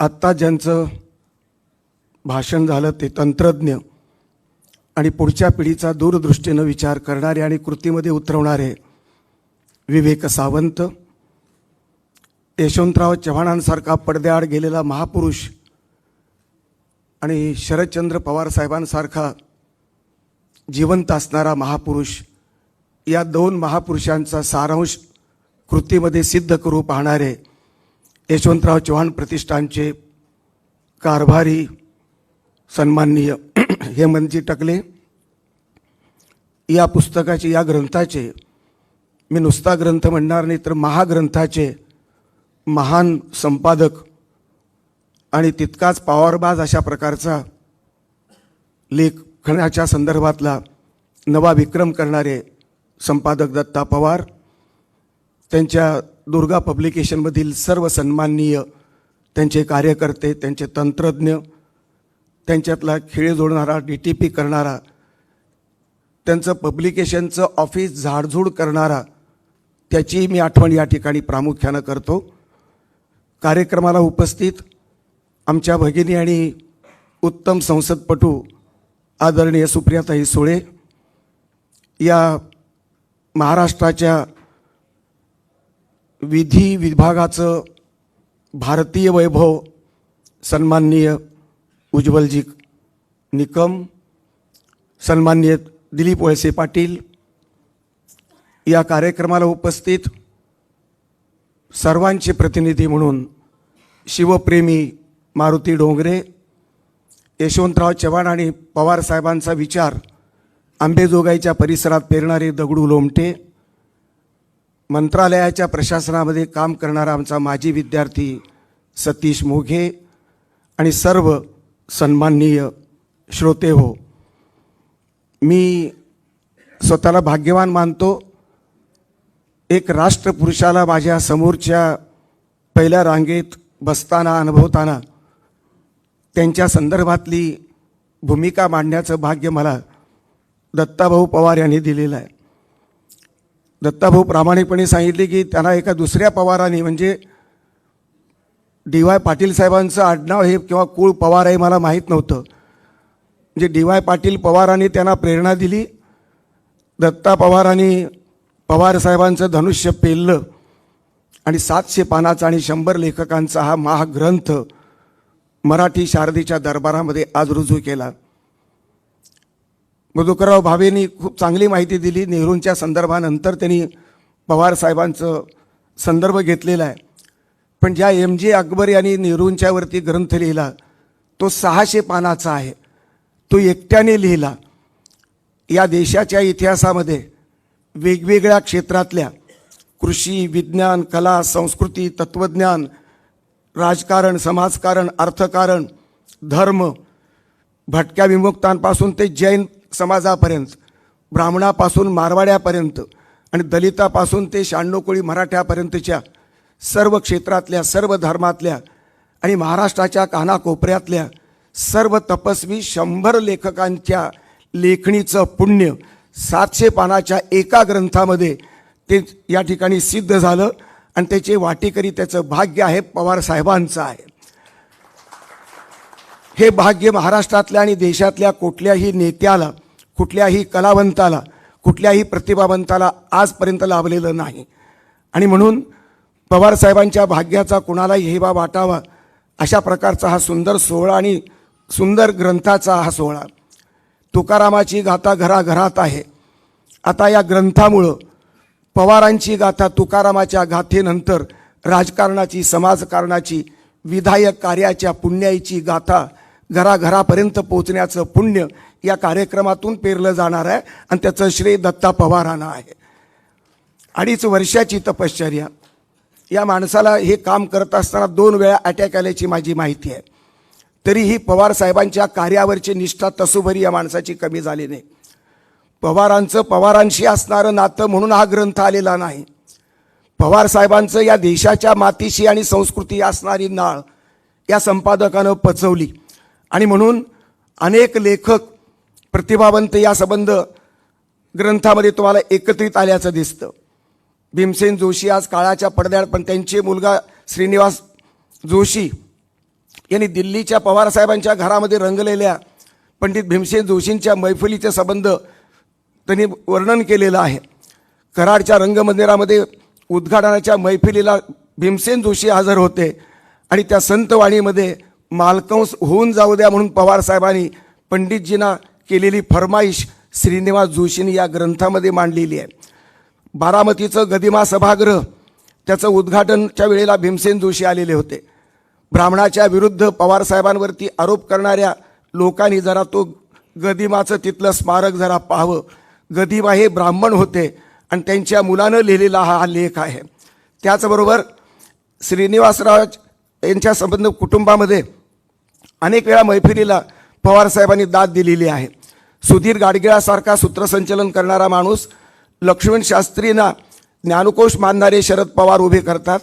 गोविंद तळवळकरांचं मैत्र जपणारे शरद पवार साहेब ते उभे करतात. महाराष्ट्राच्या संबंध जे गीत आहे त्या गीताबद्दलची उत्सुकता पवार साहेबांनी कशी व्यक्त केली होती त्याचा त्यांनी किस्सा त्या ठिकाणी ते सांगतात. पु ल देशपांडे, कुसुमाग्रज, माडगुळकर, गाडगीळ अशा प्रकारच्या लोकांमध्ये स्वतःचं पद कुठलेही असो ते विसरून गप्पा मारणारे शरद पवार साहेब. SM गोरे, नानासाहेब गोरेसारखे विरोधी फळीतल्या सात्विक आणि सोज्वळ नेत्यांशी इमानदारीनं चर्चा करणारे, संवाद साधू पाहणारे शरद पवार साहेब. भारतरत्न नंतरचा संबंध जो काही दिल्लीमध्ये जो सत्कार झालेला होता लता दिदीचा, त्या लता दिदींनाही त्यांनी निमंत्रित करून त्यांची मैफल दिल्लीच्या घरामध्ये घडवली. संगीताच्या स्वरांमध्ये रममाण होणारे पवार साहेब. लता दिदींनी पवार साहेबांच्या साहित्य आणि संगीताच्या कलेच्या संदर्भातलं सुंदर अशा प्रकारचं वर्णन केलं, विश्लेषण केलं. राजकारणातले पवार साहेब त्यांनी अनुभवले होते, पण संगीताच्या मैफिलीमध्ये राजकारण विसरणारे आणि स्वतःला विसरणारे पवार साहेब हे राजकारणाला वेगळी झळाळे देणारे नेतृत्व आहे. हे स्वरची सम्राज्ञी लता दिदीचं हे विधान पवार साहेबांच्या संगीतमय शैलीचं जीवन जगण्याची ती पावती मला वाटते आहे. मोहन जोशीसारखा नाट्य क्षेत्रातला, सिनेमा क्षेत्रातला नट केवळ एका शब्दामध्ये, अफाट या शब्दामध्ये पवार साहेबांच्या कर्तृत्वाचं आणि कलाशक्तीचं तो वर्णन करतो. आनंद माडगुळकर म्हणतात, शरदरावांनी सांस्कृतिक रसिकताच नव्हे तर माणसेही जपली. सांस्कृतिक रसिकता जपणारे फक्त यशवंतराव आणि त्यानंतर आता फक्त पवार साहेब. पवार साहेबांच्या नंतर कोण या प्रश्नाचं उत्तर समाधानकारक मिळत नाही. म्हणून या ग्रंथातल्या पवार साहेबांच्या या कलाशक्तीचं आणि त्यांच्या संगीत साहित्यावरच्या प्रेमाचं मूल्य आणि महत्त्व हे मी ऐतिहासिक मानतो. खेळाच्या क्षेत्रामधलं द्वारकानाथ संजगिरीसारखी माणसं ही राजकारणातल्या व्यक्तींनी क्रिकेटमध्ये लुडबुड करू नये असं त्यांचं विधान आहे, परंतु पवार साहेबांना मात्र त्यांनी अपवाद केलेला आहे. कधीही न हरणारे पवार साहेब क्रिकेटच्या एका निवडणुकीमध्ये हरल्याची त्यांनी संदर्भ त्या ठिकाणी दिला. विनायकराव दळवीसारखा माणूस मराठी मातीशी एकरूप झालेल्या खेळाडूंच्या संदर्भात पवारसाहेब हे कसे पोशिंदे आहेत हे अत्यंत सत्यनिष्ठेनं मांडलेला संबंध विचार आहे. कबड्डीला पवारसाहेबांनी सोन्याचे दिवस आणले अशा प्रकारची भूमिका या ठिकाणी मांडण्याचा प्रयत्न झाला. मित्रहो, दत्ता बाळसराफ सारखा या यशवंतराव चव्हाण प्रतिष्ठानमध्ये निष्ठेनं गेल्या अनेक वर्षापासून काम करणारा हा एक अत्यंत समृद्ध विचाराचा कार्यकर्ता. बारामतीचं मॉडेल पवारसाहेबांनी कसं समृद्ध केलं आणि एक संबंध देशासाठी नवीन अशा प्रकारचा आदर्श कसा उभा केला याचं सुंदर लेखन या संबंध ग्रंथामध्ये आलेलं आहे. अनिल पाटलांनी रयतच्या संदर्भातलं पवारसाहेबांचं योगदान मांडलं. विजय दर्डांनी आभाळाच्या उंचीचं कर्तृत्व म्हणून त्यांचा गौरव केला. उल्हास पवारांनी भावनिकतेची नाळ जपणारा नेता म्हणून त्यांचा सन्मान केला. शरद निंबाळकरांनी शाश्वत कृषी क्रांतीचे महामेरू म्हणून सन्मान केला. डॉक्टर वर्षा शेवलेंनी शारदेचं कृषी रत्न म्हणून त्याचा सन्मान केला. डॉक्टर रजनीताई इंदुलकरांनी सहृदयी राजकारणाच्या संदर्भातलं पवारसाहेबांचे विरोधक त्यांना भयंकर कठोर शब्दात बोलतात, पण सहृदयी म्हणणारी अशा प्रकारची ही भगिनी मला अत्यंत महत्त्वाची वाटते. या संबंध पुस्तकातली ग्रंथातली माझ्या भगिनींचे लेख हे अत्यंत काळजाला भेटणारे आहेत. वंदनाताई चव्हाण आणि वडील धारे या एकाच शब्दामध्ये पवारसाहेबांचं केवळ वय नव्हे तर मनाच्या लांबी रुंदीचं दर्शन घडवलं. संजीव पेंढारकरांनी आयुर्वेदासाठी त्यांनी जे योगदान दिलं त्याचा सन्मान केला. सुनील पवारांनी कृषी पणनमधील संजीवनीचा संदर्भ पवारसाहेबांच्या कर्तृत्वाशी जोडला. विश्वा चित्रेंनी दुग्ध व्यवसायातील प्रयोगशीलता ही पवारसाहेबांनी कशी मार्गदर्शित केली त्याचा संदर्भ दिला. डॉक्टर काकोडकरासारखा वैज्ञानिक अशा प्रकारचा तंत्रज्ञ, राजकारणापलीकडे विचार करणारे शरद पवार अशी नवी ओळख संबंध देशाला आणि महाराष्ट्राला करून दिली. तर जयसिंगराव पवारांनी पुरोगामी वारसदार आणि अशा प्रकारचं एक समृद्ध अशा प्रकारचं इतिहासाचं आकलन संबंध करून नवा इतिहास घडवणारे शरद पवार साहेब उभे केले. रमेश थोरातांनी जनाधार म्हणून त्यांचं वर्णन केलं. सुधीर गाडगीळांनी सुरेल जीवनशैलीचा एक शिलेदार म्हणून वर्णन केलं. त्याचबरोबर शांतीलाल मुथासारख्या जैन समाजातल्या व्यक्तींनी आपत्ती व्यवस्थापनातल्या दृष्टीपणाचा गौरव केला. रामशेठ ठाकूरांनी पक्षभेदापलीकडला नेता या अर्थानं त्यांचं वर्णन केलं. देवेंद्र फडणवीस हे विरोधी फळीतले आणि पवारसाहेबांच्या संबंध फळीमधल्या कोणीही त्यांचं मॉडेल कोणी उचललेलं दिसत नाही, पण खंजीराचं मॉडेल मात्र देवेंद्र फडणवीसांनी जरूर उचललं. पण या संबंध लेखामध्ये मात्र ते सातत्य, चिकाटी आणि संघर्षाचं मूर्तिमंत उदाहरण अशा प्रकारच्या विधायक शब्दामध्ये हा राष्ट्रीय नेत्याचा संबंध त्यांनी वर्णन केलेला आहे. मित्रहो, प्रचंड मोठी संख्या दीपक छाबरी आहेत, हनुमंत ताटे आहे, संजय किर्लोस्कर आहेत, त्याचबरोबर शिवप्रसाद देसाई, अरुण फिरोदिया, सुशील कुमार शिंदे साहेब, प्रताप आसबे यांनी मात्र पवारसाहेबांच्या जीवनातलं एक चुकलं असं काहीतरी म्हटलं. राजीव गांधींच्या संदर्भातला जो काही लोंगोवालचा करार झाला त्या संदर्भातल्या पवारसाहेबांच्या त्या भूमिकेबद्दलची काही एक मर्यादा सांगण्याचा प्रयत्न केला. संपूर्ण ग्रंथ 700 पानामध्ये हा जरी पवारसाहेबांचं संपूर्ण चरित्र नाही आहे, कारण पवारसाहेबांचं सहजीवन, पवारसाहेब आणि त्यांच्या कन्येचा संबंध, संवाद, त्यांच्या कुटुंबातला संवाद या बाबतीमध्ये या संदर्भात या ग्रंथामध्ये काही फारसे लेख आलेले नाहीत. पण सतीश राऊतांसारखं ज्ञानपीठ ते म्हणतायत. विठ्ठल मणियारसारखे त्यांचे बालमित्र त्यांचा गौरव करताना ललित कला केंद्रातल्या 10 विद्यार्थ्यांना त्यांनी फी कशी माफ केली त्याच्याबद्दलचं गुणगान करतायत. नितीन गडकरीसारखा विरोधी पक्षातला मोदीच्या परंपरेतला एक अत्यंत राष्ट्रीय दर्जाचा आणि तितकाच तो गुणवंत अशा प्रकारचा मंत्री आणि एक स्नेही राजकारण करताना समाजहित पाहणारे शरद पवार हे नवीन अशा प्रकारचं अँगल एका विरोधी पक्षातल्या नेत्यांनी या ठिकाणी मांडण्याचा प्रयत्न केला. अल्पसंख्याक असणाऱ्या फौजिया खानताई यांनी बॉम्बस्फोटाच्या संदर्भामध्ये सुद्धा हिंदू संघटनांचा सहभाग असल्याचं ज्यावेळेस पवारसाहेब म्हणतात त्यावेळेला त्याला एक वेगळा अर्थ आणि वेगळा संदर्भ येतो. त्यामुळं केवळ दहशतवाद हा केवळ मुसलमानच्या वरता शिक्का नसून त्या अनेक धर्मामध्ये अशा प्रकारची दहशतवादी हिंसात्मक प्रवृत्ती आहे. त्याची सुरुवात नथुराम गोडसेच्या नालायक आणि क्रूरपणातून झाल्याचं आपण पाहतो. गांधीसारखा महात्मा या देशाच्या इतिहासामध्ये याच क्रूर माणसानं ठार मारला आणि एक नवीन अशा प्रकारची हिंसेची परंपरा दुर्दैवानं भारताच्या इतिहासाच्या वाट्याला आली. ते क्रौर्य आज शब्दांमध्ये, राजकारणामध्ये, कुठल्या संबंध लेखनामध्ये, मीडियामध्ये वेगवेगळ्या पद्धतीनं, वेगवेगळ्या शब्दांमध्ये, शैलीमध्ये आज अभिव्यक्त होताना आपण पाहतो आहोत. आणि म्हणून तर पवार साहेबांसारख्या विधायक प्रवृत्तीच्या आणि कर्तृत्वाच्या माणसाचं चरित्र आणि चित्र हे नव्या महाराष्ट्रासाठी निश्चित उपयुक्त ठरणार आहे. मी निराशावादी नाही, मी दिल्लीला घाबरणारा नाही आणि घाबरण्याचं कारण मला वाटत नाही. ईडी आणि काय बाकीच्या सगळ्या संघटना माझं कुठल्याही काहीही नुकसान करू शकणार नाहीत याची खात्री असूनच मी बोलतो आहे की दिल्लीला शरण जाणारे सगळेच आहेत. पवार साहेबांनी दिल्लीला दम भरला, दिल्लीला घाम फोडला आणि ईडीच्या दप्तरामध्ये मी स्वतः येतो अशा प्रकारची घोषणा केल्यानंतर ईडी हादरली.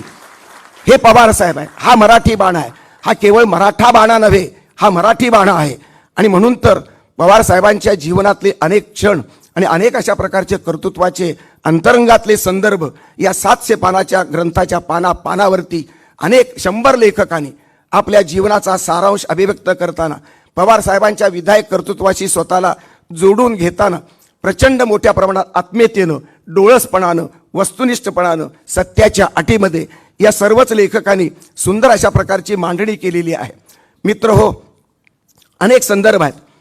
पवार साहेबांच्या राजकीय भूमिकेच्या बाबतीमध्ये त्यांचे विरोधक अत्यंत कठोर आहेत. पवार साहेब कठोर आहेत का या प्रश्नाचं उत्तर मला निर्णायक मिळत नाही. हळवं हृदय असणारे पवार साहेब, त्यांच्या नातवाच्या संदर्भात, त्यांच्या कुटुंबियाच्या संदर्भात, गोरगरिबांच्या, लोककलावंतांच्या घरी जाणारे पवार साहेब, गुडघाभर चिखलामध्ये पाय तुडवून शेतकऱ्याच्या बांधापर्यंत पोहोचणारे शरद पवार, हे कठोर कसे असू शकतात, कसे असतील? राजकारणाच्या अत्यंत विरोधी आणि अत्यंत क्रूर अशा संदर्भामध्ये, वलयामध्ये एखाद्या माणसाचं मूल्यमापन करताना पूर्ण निगेटिव्हिटी त्यांच्या वाट्याला देणं हे वैचारिक शुद्धतेचं आणि समृद्धतेचं लक्षण नाही. हा वैचारिक करंटेपणा आहे. महाराष्ट्र असा करंटा नव्हता, हा देश असा करंटा नव्हता, पण 14 पासून संपूर्ण देश करंटेपणाचं संबंध वातावरण भोगतो आहे. करंट्या प्रवृत्ती राजकारणात, समाजकारणात सर्वत्र शिरल्या. धर्माच्या नावानं अधर्म नंगानाच करतो आहे आणि त्याच्याशी राजकीय व्यवस्थेशी सल्लामसलत होऊन आजची राजकीय व्यवस्था अत्यंत क्रूर बनलेली आहे, अत्यंत शोषक बनलेली आहे. माणुसकीचा कुठलाही संदर्भ राहिलेला नाही. आणि म्हणून तर पवार साहेबांचं कौटुंबिक जीवन असेल, संबंध, एवढी मोठी फॅमिली एका सूत्रात बांधून ठेवण्याचं भान आणि अशा प्रकारची कर्तव्य दक्षता पवार साहेबांच्या कृतीतून आपल्याला दिसते. तरीही काही प्रश्न या ग्रंथातून वाचल्यानंतर निर्माण होतात. संविधानाची संस्कृती गेल्या 70-75 वर्षाच्या कालखंडामध्ये सगळ्याच पक्षांनी मिळून निर्माण केली आहे का? आणि जर केली नसेल तर याला जबाबदार कोण आहेत? पवार साहेबांचे सहकारी, पवार साहेबांच्या अगोदरची पिढी या बाबतीमध्ये किती दोषी आहे, किती योग्य आहे, या बाबतीतलाही विवेकाचा, मूल्यमापनाची आज आपल्याला गरज निश्चित वाटते. तात्विक राजकारणाचा खरंच अंत झाला आहे का? विकृती म्हणजेच राजकारण हे समीकरण पुढल्या पिढीला मी दान म्हणून देणार आहोत का? हाच वारसा मी पुढल्या पिढीला देणार का? मग म्हणून पवार साहेबांचं हे विधायक कर्तृत्वाचा संबंध जो काही महाग्रंथ आहे, ही महागाथा आहे, ती माझ्या दृष्टीनं अत्यंत विधायक स्वरूपाची असल्यामुळं ती सर्वांना प्रेरणा देणारी निश्चित आहे. पवार साहेबांचं बहुआयामी अशा प्रकारचं व्यक्तित्व समजून घेताना अनेकांनी वेगवेगळे संदर्भ देऊन पवार साहेबांच्या एकंदरीतच कर्तृत्वाला न्याय देत असताना प्रचंड मोठ्या प्रमाणात ती त्यांची तपश्चर्याही त्या ठिकाणी सिद्ध केलेली आहे. मित्र हो, या ठिकाणी विजय भटकरांनी त्यांच्या संदर्भामध्ये सुंदर अशा प्रकारचा गौरव केला आहे. त्यांची जी तांत्रिक भूमिका आहे, तात्विक भूमिका आहे, त्या संदर्भातलंही त्यांनी सुंदर अशा प्रकारचं जी कामगार आहेत आणि त्याने जे अशिक्षित आहेत त्यांना ते तंत्रज्ञान अवगत नसल्यामुळं खंत व्यक्त करणारे पवार साहेब आहेत. MKCLची अत्यंत महत्त्वाची दूरदृष्टीनं स्थापना करणारे पवार साहेब, किंवा अनेक गडकरीसारखी माणसं किंवा फडणवीसांसारखी माणसं सुद्धा विरोधी पक्षात राहून सुद्धा पवार साहेबांचा ज्यावेळेस गौरव करतात त्यावेळेला त्याचं महत्त्व निश्चितपणे वेगळं आहे. ही संवादाची राजकीय संस्कृती आज लोप पावत चाललेली आहे. शत्रुत्व म्हणजे राजकारण, एकमेकाची गळा घोटणं म्हणजे राजकारण, किंवा छाताडावर बसून गळा कापणं म्हणजे धर्म, या नवीन व्याख्या कुरुपतेच्या संदर्भामध्ये समाजासमोर येत आहेत. कुठंतरी बिघडतंय, फार मोठं बिघडत चाललेलं आहे. अशा परिस्थितीमध्ये हा 80-82 वर्षाचा योद्धा तरुण, निरागस अशा प्रकारचं मन जपणारा, सर्व दुःखितांबद्दलची अत्यंत कळवळ व्यक्त करणारा आणि संस्कृती, साहित्य, कलेचं समृद्ध मूल्यभान जपणारा, पूजणारा महाराष्ट्रात आणि देशाच्या पातळीवरती मला दुसरा नेता दिसत नाही. ही चांगली परिस्थिती नाही. पवारसाहेब या अर्थानं मला वंदनीय वाटतात. कुठल्याही पक्षाचं सभासदत्व न स्वीकारलेला माझ्यासारखा थोडा खडूस माणूस पवारसाहेबांच्या आयुष्याकडे, त्यांच्या भूमिकेकडे, त्यांच्या राजकीय राजकारणाकडे, त्यांच्या समाजकारणाकडे, कलाप्रेमाकडे मी गेली अनेक वर्ष अत्यंत डोळसपणानं दूर राहून मी अनुभवतो आहे. माझ्याही आयुष्यामध्ये संकटामध्ये मी त्यांच्याकडून काहीही घेतलं नाही, मला काहीही घ्यायचं नाही. तरीही या माणसांनी त्यावेळी मला इलेक्शनमध्ये माझी गाढवावर बसून माझ्या प्रतिमेची धिंड काढणारी ही जी उजव्या गटातली माणसं होती, ब्राह्मण जातीची माणसं होती, भाजपची माणसं होती, अशा कालखंडामध्ये सुप्रियाताई आणि शरद पवार साहेबांनी मला मानसिक बळ दिलेलं आहे. त्यामुळे मी जगू शकलो. नाहीतर त्यावेळेसच कदाचित माझा दाभोळकर करू शकले असते, कदाचित माझा पानसरे झाला असता. माझा खून करण्याची धमकी देण्या इतपत उजव्या सनातन्यांची मजल गेली. अशा परिस्थितीमध्ये पवार साहेबासारखा एक राष्ट्रीय नेता माझ्या मानसिक संबंध बळाच्या पाठीमागे अधिष्ठानात होता. ही प्रेरणा मला फार बोलणं नसायचं, अजूनही फारसं नाही, पण तरी पण या माणसाच्या भूमिकेचं बळ महाराष्ट्राच्या संबंध कानाकोपऱ्यात पोहोचलं आणि मी अत्यंत समृद्ध अशा प्रकारचं जीवन निर्भयपणे माझ्या सत्याची निष्ठा व्यक्त करत असताना मी आजही जगत आलो, उद्याही जगणार आहे. पवार साहेबांच्या आयुष्याची संध्याकाळ आहे, पण त्यांना नियती भीती दाखवू शकत नाही, त्यांना परिस्थिती दमवू शकत नाही. असा हा निडर अशा प्रकारचा शिवरायांच्या महाराष्ट्रातला नेता आहे. आगरकरांचा बुद्धिवादी असेल, आंबेडकरांचा समतावादी विचार असेल, महात्मा फुल्यांची सत्यशोधक भूमिका असेल, यशवंतराव चव्हाणांची समन्वयाची आणि सांस्कृतिक संवादाची भूमिका असेल, या सर्वार्थाच्या मराठी मातीच्या समृद्ध अशा इतिहासाचा वारस, सुंदर समृद्ध विकसित करणारा वारस हा एकमेव पवारसाहेब आहेत. पवारसाहेबांच्या नंतर कोण, या प्रश्नाचं महाराष्ट्राला उत्तर अजून सापडत नाहीये. म्हणूनच पवारसाहेबांच्या आयुष्याला मोल आहे. पवारसाहेबांची ही गाथा माझ्या दृष्टीनं तुकारामाच्या नंतरची गाथा आहे. दत्ताभाऊ पवारांनी प्रचंड मेहनत घेतली. त्यांचं तर प्रेम एवढं आहे, पंढरीचा विठोबा आणि पंढरीचं मंदिर म्हणजे त्यांचं 2 सिल्वर वोक असं ते म्हणतायत.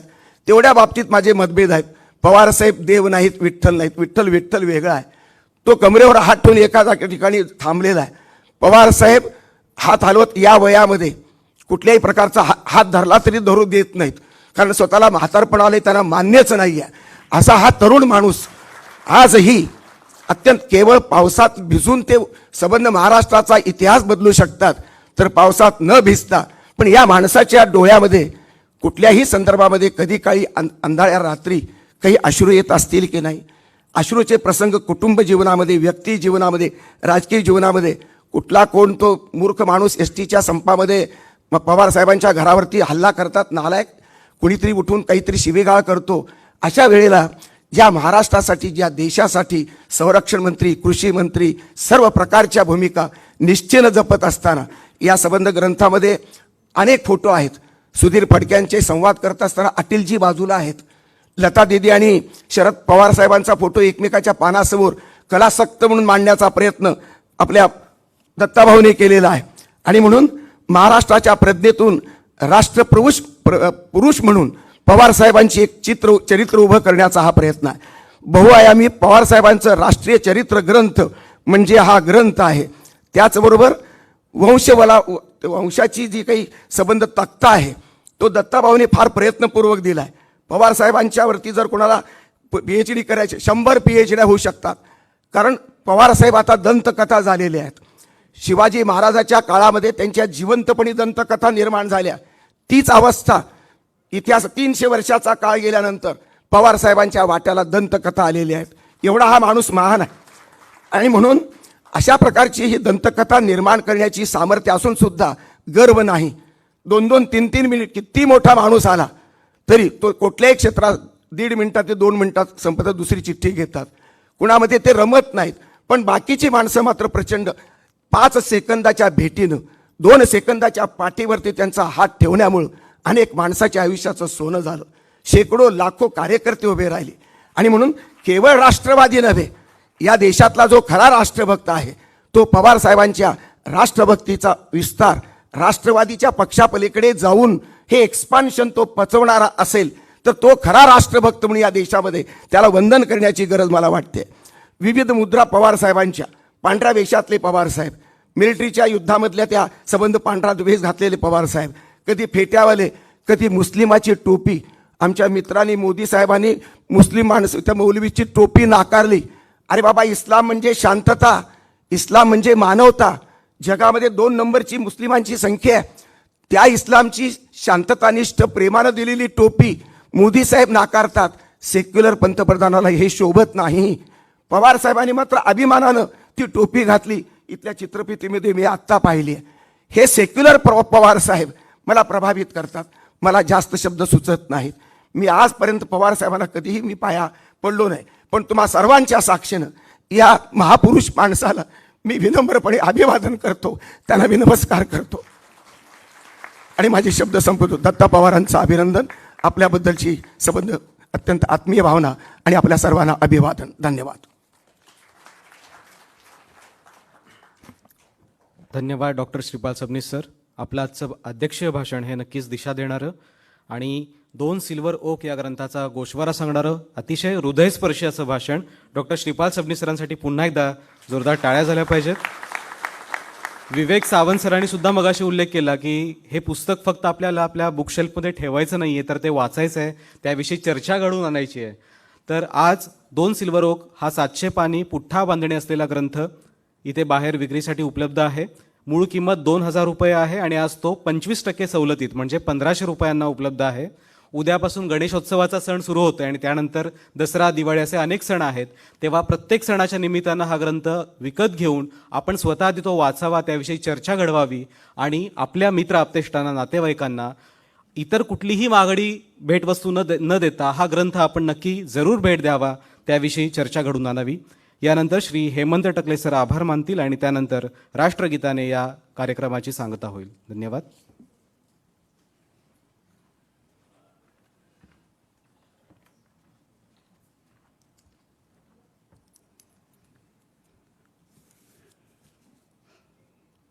एका अतिशय महत्त्वाच्या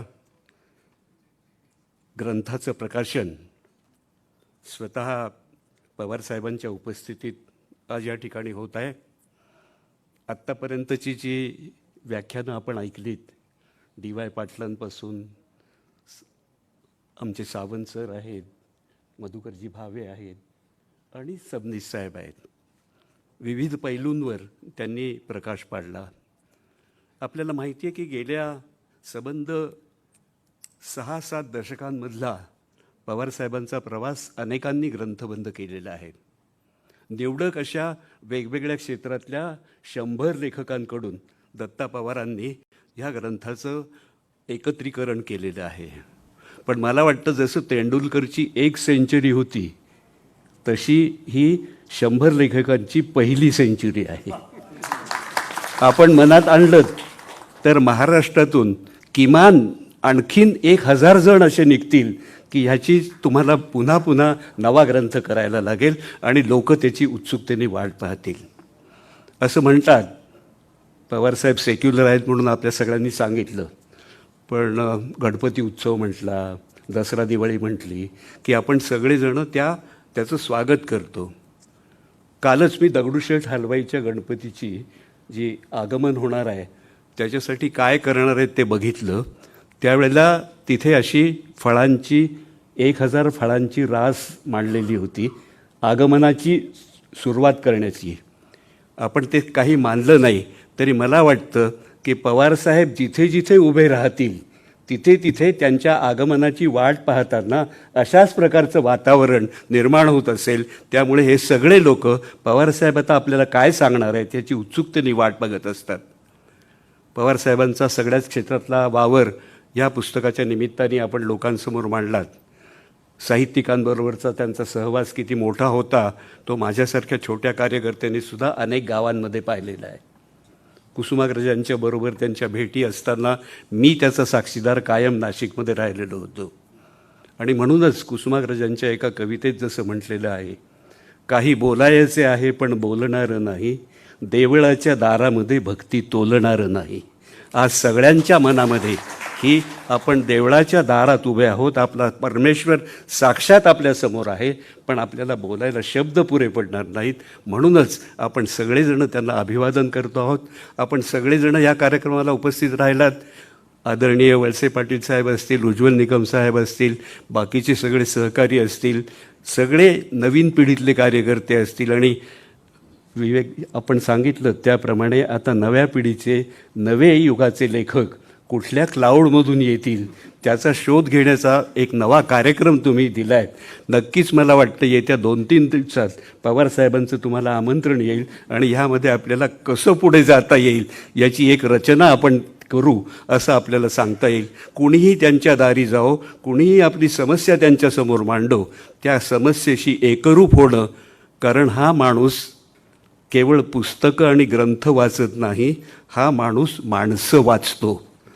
समोरचा माणूस पाहून, त्याच्या चेहऱ्यावरचे भाव पाहून त्या माणसाला काय हवं आहे हे न सांगता ओळखणारा असा हा एक महापुरुष आहे.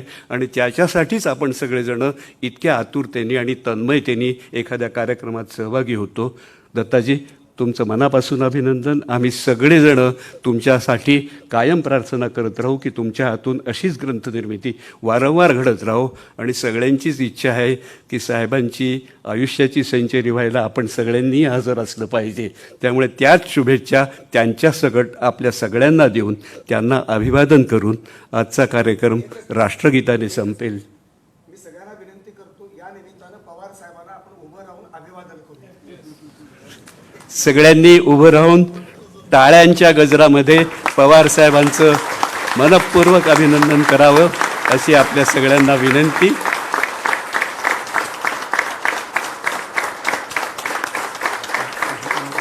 धन्यवाद.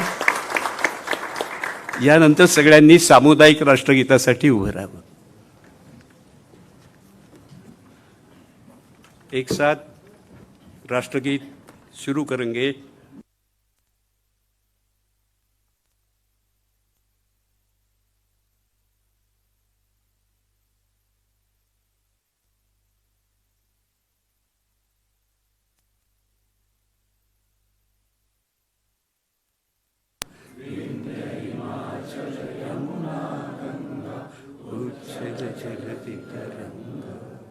तव शुभ नामे जागे, तव शुभ आशीष मागे, गाहे तव जय गाथा, जनगण मंगलदायक जय.